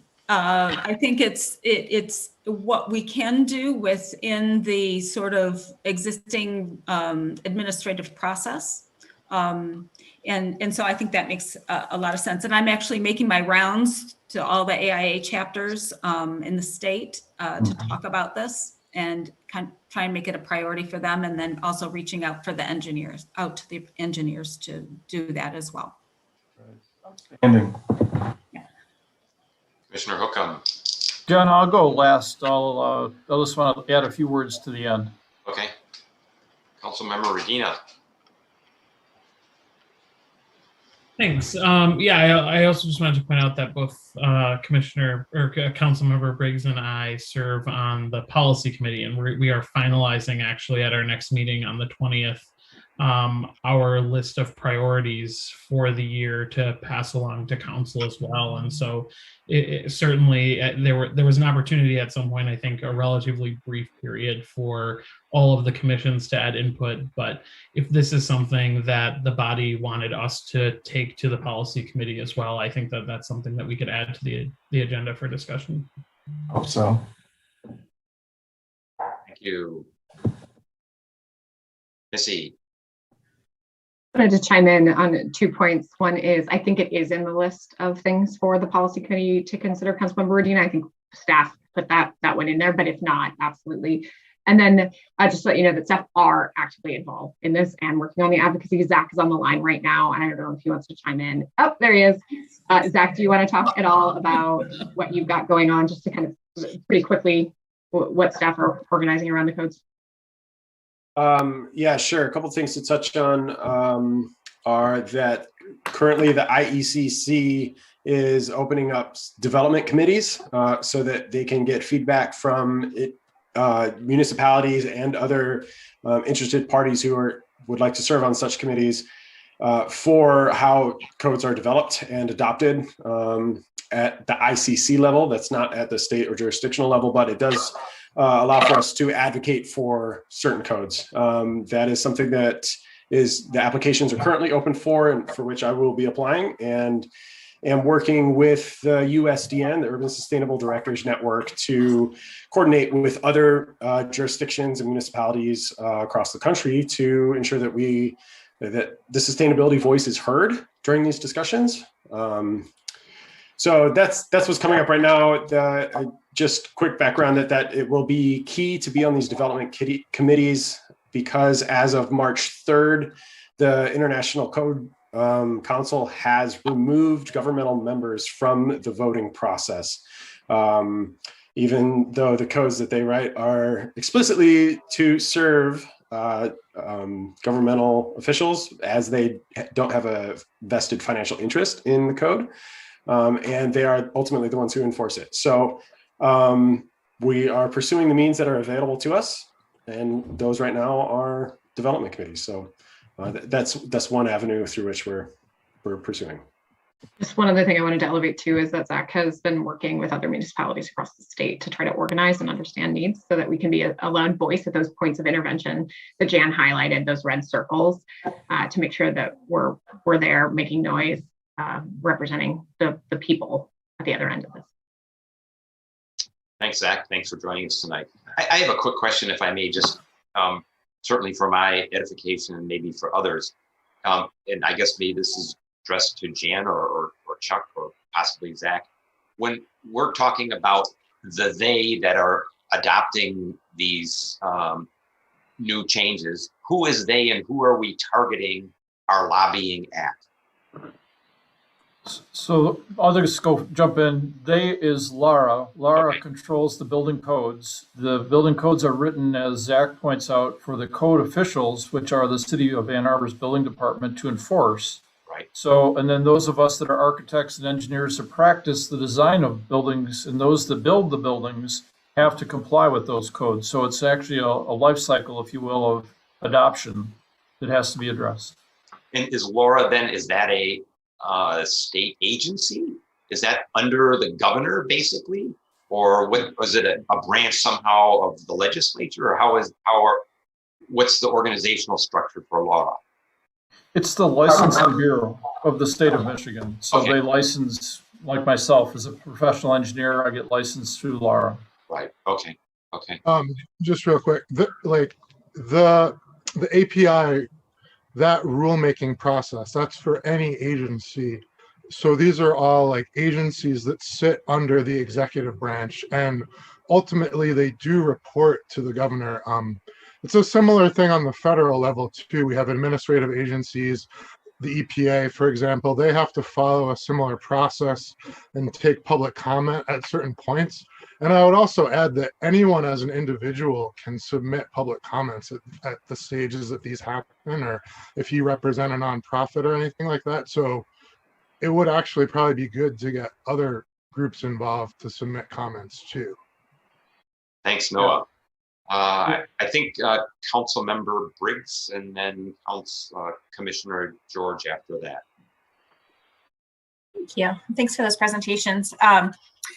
In terms of the zero code, obviously, since this is optional, I understand that the benefit of it is it's a strong framework and it's enforceable, but the key piece is incentivizing this. So do you have recommendations or about smart ways to go about incentivizing this for a variety of different types of buildings in our community? So incentivizing would be if it's not the code. If it's adopted at the state level, it's an enforceable code.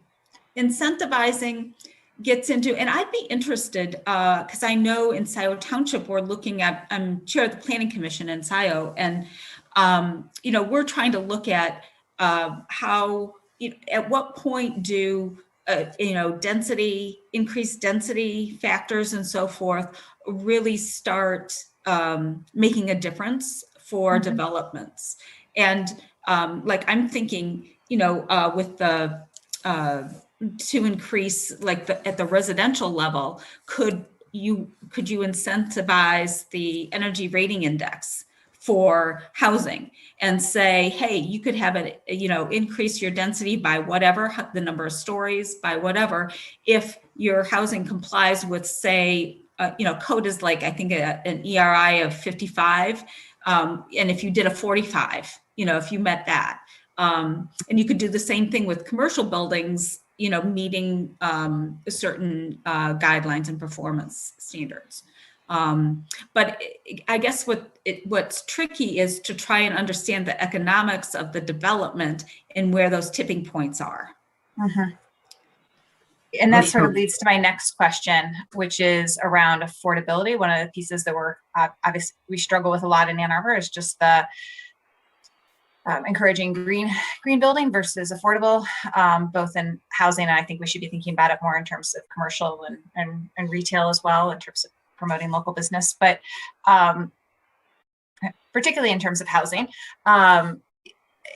This may be a little tangential, but I would certainly welcome any information that you might have around how this does or doesn't increase the cost of building.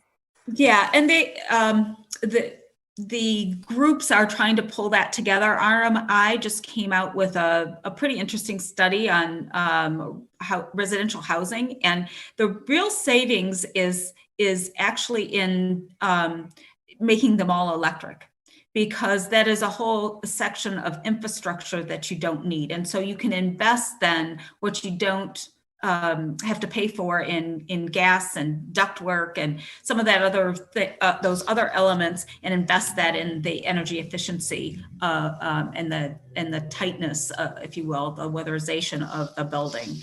I know there are a couple of folks that are also looking at the way we build and doing more things in more of a factory setting, and being able to do that for less funding. We're going to be looking at, I think Terra is one of those companies that's doing it all the way from design all the way through the manufacturing and so forth. And that may be a way that will bend the market toward more affordability. I'm trying to get a speaker in from Philadelphia who does market rate. This isn't affordable, but market rate quasi-passive multifamily. and he's been successful, and he's been doing some renovation in it as well. So, you know, it's they're doing it out there. What's interesting is in New York City, what they've been doing, because they have the caps of and they're reducing the caps for your greenhouse gas emissions based on buildings. They're finding that it's encouraging a lot of passive kind of house quality construction, because people can actually then start selling their that additional greenhouse gas that they have, and so they can use then that to help finance the better construction. Kind of interesting. What, like a cap and trade kind of a thing almost, or? Yeah, almost. Yeah. Yeah. I have a real quick question before we move on, and I know there's several others. So as far as I know, the Rocky Mountain Institute study that you talked about, I think they studied like 7 municipal areas or 12 or something. And I think the costs were actually lower in every single one of those cases for an all electric building, were they not? That's correct. Yep. Okay. So I think it was Commissioner George and Commissioner Zucker, Chuck at the very end. Commissioner George, go ahead. Councilmember Briggs asked my question. I'm good to go. Okay. Commissioner Zucker.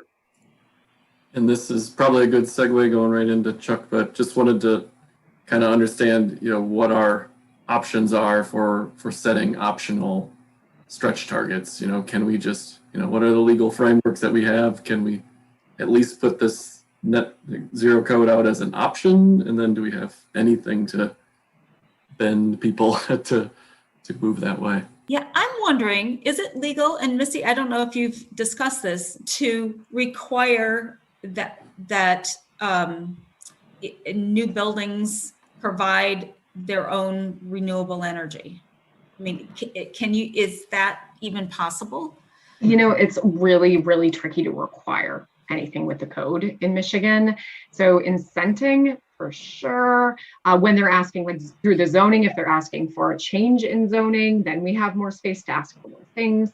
So actually, speaking of RMI, it looks like on Monday night, there will be a resolution before council to increase our contract with Valerie Brader, our city attorney, because RMI is actually helping fund her looking at a lot of questions around how far we can push the building code for all municipalities in Michigan, but it's going to come through us because we're ready to push the code.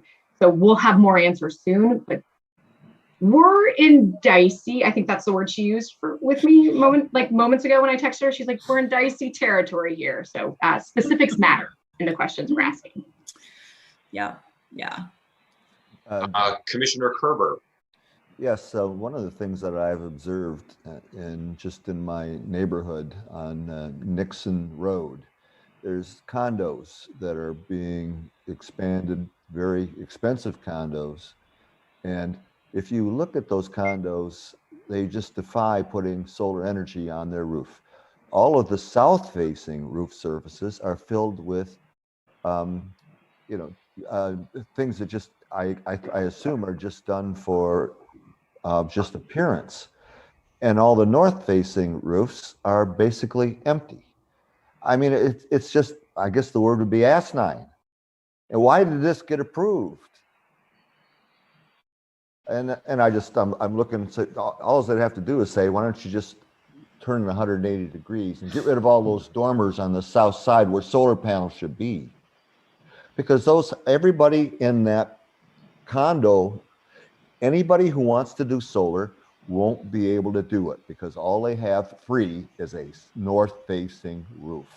Silly, absolutely crazy. Anyway. So I assume something like that doesn't go through the planning commission. It may very well, but I mean, this gets to kind of when we have control, when the city has control and when it doesn't. Sometimes there's the ability to incentivize or at least make recommendations around the planning commission table, but that's kind of where often the conversation ends is discussions. But I think that what we're sometimes lacking in the city is even providing really good guidance to folks up front so that maybe they might be able to think through some of those questions. I think. Ready for me, John? Well, I don't know. Did you raise your hand again? A quick thing, as we move to this electric, it's probably good to remember that we buy our electricity from DTE Energy, and they make their electricity with coal and fracked gas, has large amounts of fugitive methane. So somewhere in there, we got to balance these efficient buildings that we're going to be putting up and all the solar and stuff. But we could go a long way by moving into clean gas. That would solve a number of these problems very quickly. So. Yep. Thanks, Mark. And thanks, Jan, for joining us and spending your evening with us. Appreciate your presentation. Zach, thank you for inputs. I served on ICC on a committee. If I can help you get on it, great. They're difficult to get on. Good luck. I'll send you a recommendation letter or something, whatever it takes, but they're very valuable to your point to get in on the grassroots side. Laura is the body we have to work our way through. They're administrative, but they're difficult. I've been through that process as well. What I'm proposing to the commission, I wasn't ready to present a resolution, but what I'd like to do is I wanted to capture everybody's thoughts, and they're all kind of leading, I think, in a direction that's positive. I think we have to take a multi-pronged approach here to help keep the city out of trouble and Missy out of jail. I'm just teasing Missy, you won't go to jail. But it's kind of two-pronged. I think we have to press for what we can do and not look back. We have to force our way in and be a part of the equation that adopts 2021 IECC. There's a likelihood because of past history that the people we're up against, the folks that don't want to do that, will have a pretty big body of knowledge that's going to fight that. So there's a possibility that the next round we get from the state is the 2018 IECC. It's a step in a good direction, but it doesn't get us to net zero. It doesn't get us to where we could be. I think it's a mistake. The fallback then becomes the stretch code. And to Commissioner Briggs' point, what kind of incentives are necessary to make it affordable and adoptable? Because if you don't put in something that's that, we know what the alternate is. It's not a good situation. So I look to my son's community. He lives in Arvada, Colorado. It's a suburb of Boulder and Denver. They adopted something similar to a stretch code. They basically incentivized the entities building subdivisions to put solar on all the roofs. And for nominal money from, you put up 4 panels, didn't cost the homeowner a nickel, through exotic solar designs on rooftops that were a little more expensive to their down payment for their house, it was adopted. You wouldn't believe the solar in Arvada. It's got a lot more solar insulation than we do, but it was readily adopted by all the builders. It was innocuous cost, and it was part of the equation of their zoning process and their planning approval. So there's not much we can offer. We can't offer tax rebates. It's very difficult to do that. I think maybe impossible. So we have to be creative in finding solutions as to why it might be adopted. My ask to the commission is, would you be willing to support a resolution, I guess, in advance, just talk out loud about it? I'm not sure that's all credible either, whether I could present a resolution at the next meeting that we pursue a multi-pronged approach, both to pursue what Jan's espoused, plus pursue, if a fallback, a stretch type code. Chuck, just for clarification, for my benefit at least, is this your green star approach that you showed on your second slide, I think it was? Yeah. Okay. Yeah, I'm certainly in favor of that. And what I'd like to have is a little bit of discussion about exactly what we can do. And I'd like to also throw out there potentially to Commissioner Schreiberg, who's heading a regional portion of a very significant ENGO, and that is, what can we do to work with ENGOs and with, let's say, MARC organizations like GLREA and others that share our ends and our objectives and values, to be able to collectively lobby Laura and play a significant role in this process, as opposed to just us talking about it in this meeting and then walking away or approving a resolution at the next meeting. I really think it's important that maybe Jan and Chuck, and maybe we have an offline meeting with staff. I'd be happy to participate, so that we really talk about what is it that we can specifically do. Who do we contact? Who do we engage? maybe who's an umbrella organization that can pull this together, those types of activities. I'd like to open it up for a few thoughts along those lines before we close this topic. Anybody want to speak to that? John, I'm glad to, I'm happy to kind of check in with our allies in the environmental NGO community that are working on state energy policy, and with I've got a couple staff that are working on that. So I'll bring that back to the next meeting. Don't have comments on it specifically today, though. Great. I mean, I think we know all the organizations that would potentially do this. I mean, lead conservation voters. I mean, there's a whole host of different groups that we could potentially, like I was saying before with Mark and GLREA.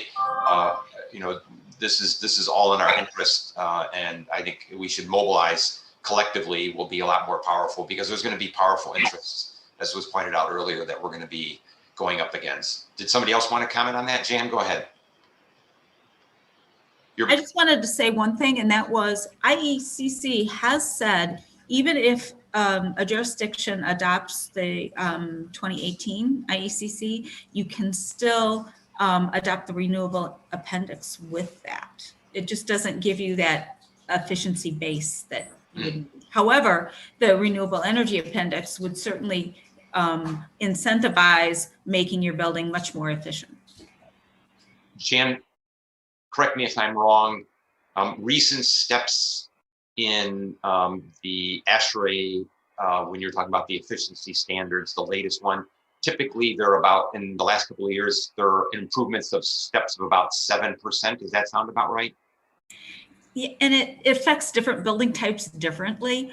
But in looking at the percentages for the 18, it's kind of minimal compared to going to the 2021. You really want to go there. And I'm hoping this audit of Laura will, I mean, administratively, they may just make the decision that they have to do 2021 because of that audit. Does the governor have any influence over this too? Given this is under the executive branch, like Commissioner Levin was talking about earlier? So like the laws, I just passed a bunch of laws for professional engineer licensing, and it goes all the way up to the governor to sign off. It goes through all the layers above Laura, as was pointed out earlier. And the governor appoints the director of Lara also. Right. Okay. Clearly, they're not going to do, Lara's not going to do something without the governor's desire to do it. It would be an interesting question to find out what her stand is on this topic specifically. And maybe the AIA or Jan, your group should determine that question, because it's a lot easier strategy for us to jump on board with likes than to go against, Lara, knowing that she's behind them saying, don't do this. Right. Okay. Yeah, I think we had a couple more. Commissioner Levin, you had a comment? You just muted yourself. Sorry, I went the wrong way. Yeah, I was just gonna add to that. Yeah, I mean, the governor ultimately, it's like the one that all the buck stops with, but they don't tend to get like too directly involved. I mean, if it's a big political issue, they might get a little more involved. Ultimately, though, the standard is that the agency has to meet as like a rational standard, which they have to make a rational decision, which it does sound kind of irrational to wait 3 years, but at the same time, it's not as, it's a pretty easy standard for them to meet in court, which is ultimately the way a lot of these regulations tend to get overturned is because they didn't follow the process properly. Like all those steps along the way, if they didn't do that quite right, that's where they ultimately get in trouble and get stuff overturned more often than not. But yeah, so if you just have to have a rational reason for the regulation, basically. Thank you. Just to add one piece, which with the Biden administration's infrastructure money is going to be coming down, which is going to relate to this in some indirect and indirect ways. So I'm sure that's part of the equation here to figure out how to maximize. It would be awful for us to be ineligible to get some of that money because we adopted the wrong damn code.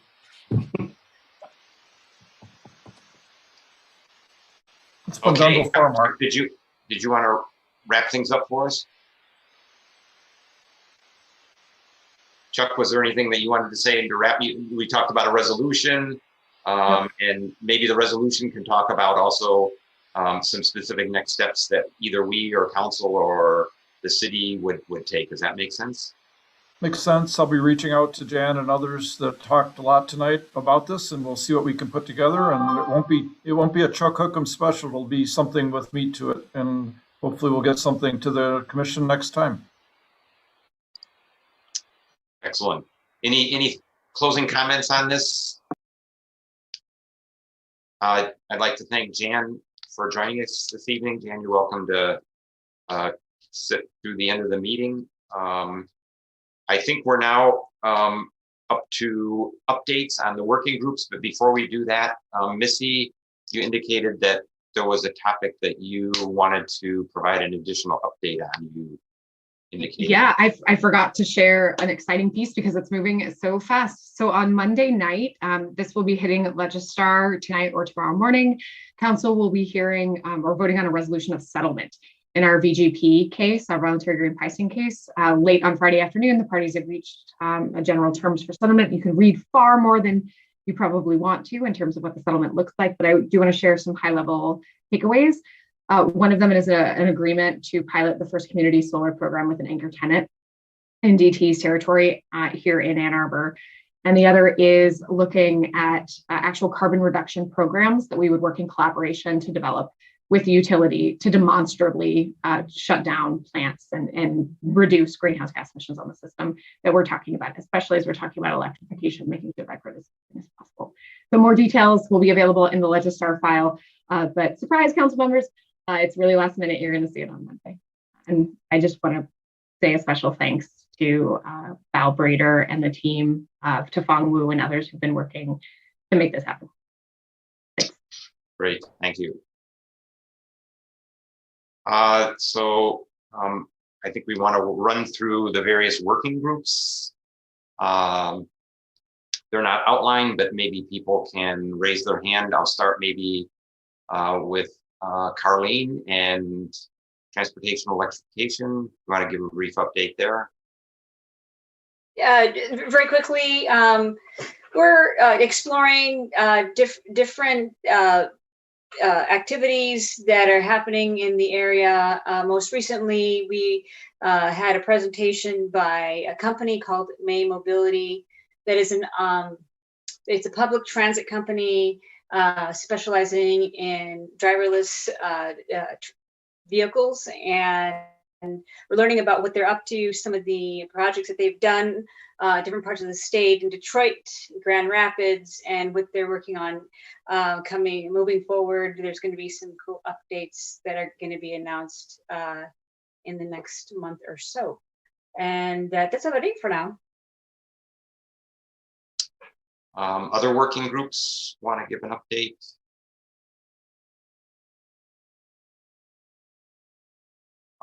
Then I'll give a very brief update on the Environmental Commission. The last meeting was devoted to solid waste issues, and we had an update in particular from the county and what's going on with WARMA.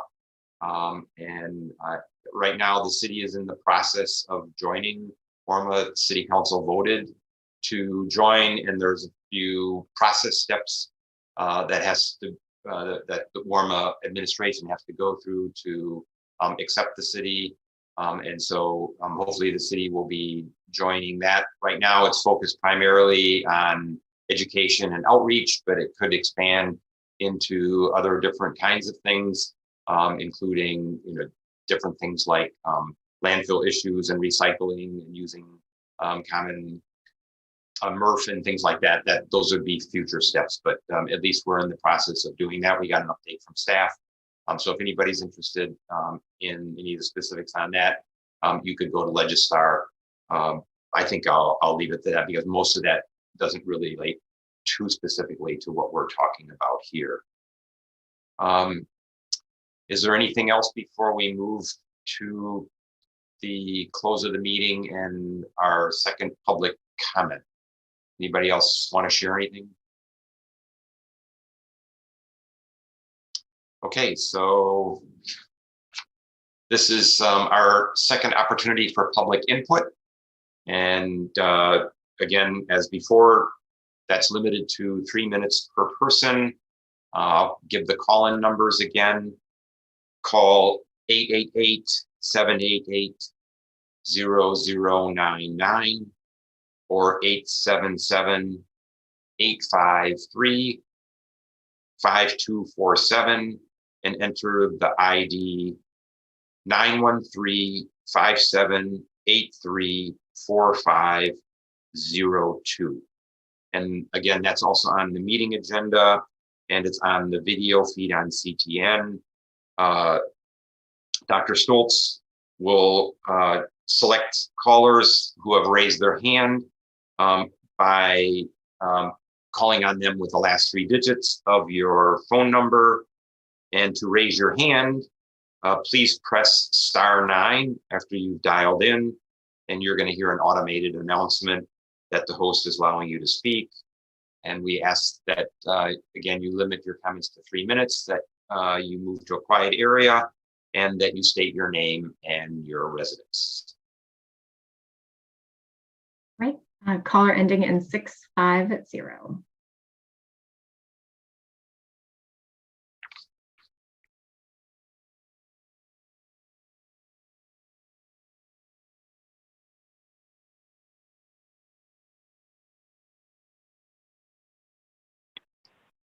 There we go.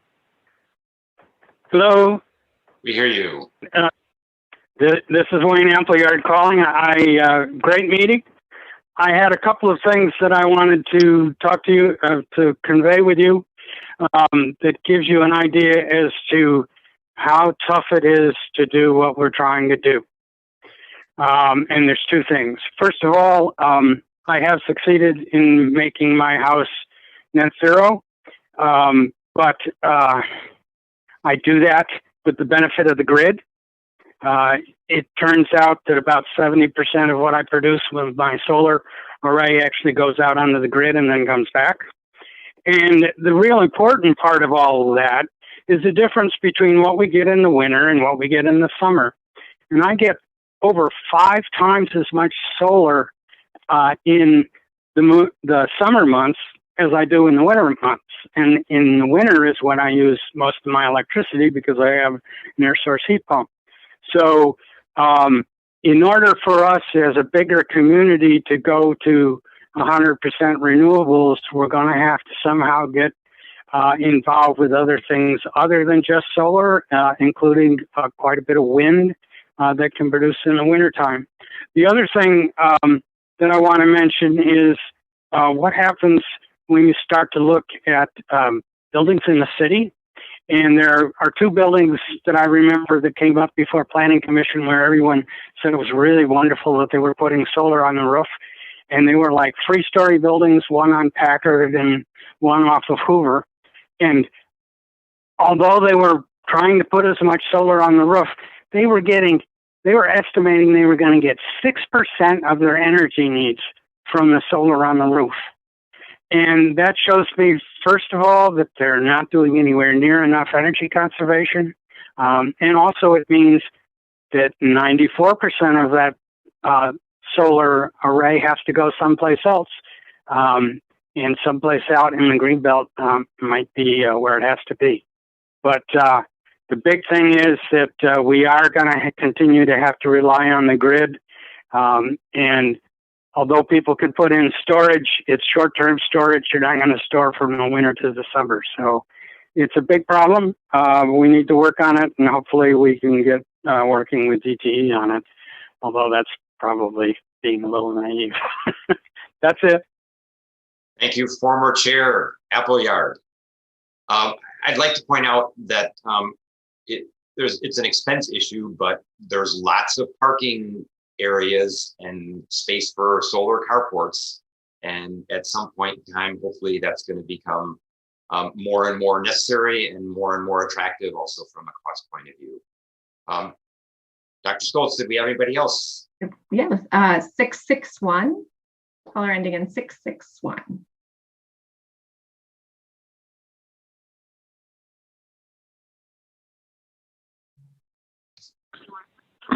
Hello. We hear you. Hi, good evening. My name is Gus Teschke. I live at 313 Montgomery in the 5th Ward. I'm calling tonight in support of municipal solar electric utility. I urge you all to make some progress on that and do a feasibility study as soon as possible so we can judge what's going on. Thank you very much. Bye-bye. Thanks for calling in. Anyone else, Missy? Yep, that's all, Chair Mirsky. Okay, good. So now we're at the point where we'll talk about agenda items for the next meeting. I'd just like to remind everyone that we had a session of our last meeting devoted to that topic where we elevated a number of different topics. I don't have those off the top of my head. I don't know that it's necessary to read them off specifically, but we have those votes and we will continue to work down that list. I'd like to open it up though for others to add to that list or potentially emphasize a topic that you think is something that we should be taking up here, either in the next meeting or in a subsequent meeting. Commissioner Zucker. Sorry. Yeah, and I don't know if this necessarily needs to be in a full meeting, but I just kind of want to reiterate, kind of our next steps of looking at the funding options. I know we had an initial meeting, and a lot of the stuff we were talking about tonight, since we don't have legal authority to mandate or to ban or things like that, maybe the only leverage we may have is to incentivize, and that incentivize usually goes back towards cash. So, yep, just wanted to check. I don't know that we're ready for a full meeting agenda, but just wanted to check in to see what kind of maybe our next steps are on that or when we might be able to bring something forward. Dr. Stoltz, do you want to talk about that? Yeah, I just wanted to thank you for raising it and also publicly apologize that it's been slow with the federal administration kind of asking for a lot of stuff this last month. We've been really trying to get our hand in the air for that. So do not forget you at all. Just trying to get some infrastructure dollars hard and fast in the city. Before you put yourself on mute, Missy, my recollection is that we've tentatively lined up presentation by Mary Rosenthal for the 13th of May. I think it's the 13th of May. Yeah, we have RMI first doing the electrification. First, right? Yeah, exactly. and then Murray for solar, Murray, kind of the solar faithful kind of PPA model. Right. So RMI on electrification in general, and then PPA models, and specifically then the solar faithful, which can be used actually for any nonprofit. It could be even used for school system, government buildings, whatever. So it has fairly wide applicability. I'd like to also remind everybody, I think we've talked about this before, that a week before this meeting, Missy and Josh, Carlene and I have a meeting where we prepare the final agenda for this. So keep that in mind. If you have something that you feel is particularly important that has changed since we did our voting, that you want us to take into consideration, reach out to any of the four of us. And we could even have one of you join us as a guest if that's appropriate, because that's typically when we sort of finalize the agenda for our next meeting. Is there anybody else that has any other comments about agendas for the next meeting? I have a comment about one of the having Murray here. I think that's outstanding. But one of the things that is that I've been reading about that's in the Biden agenda is to change the investment tax credit to a direct payment.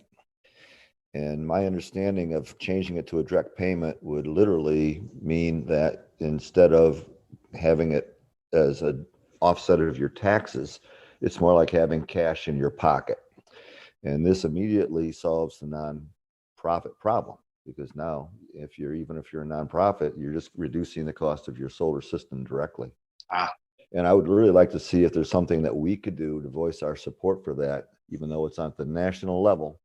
We do have representation here in this state that could make that happen, and that would be very valuable for the solar industry.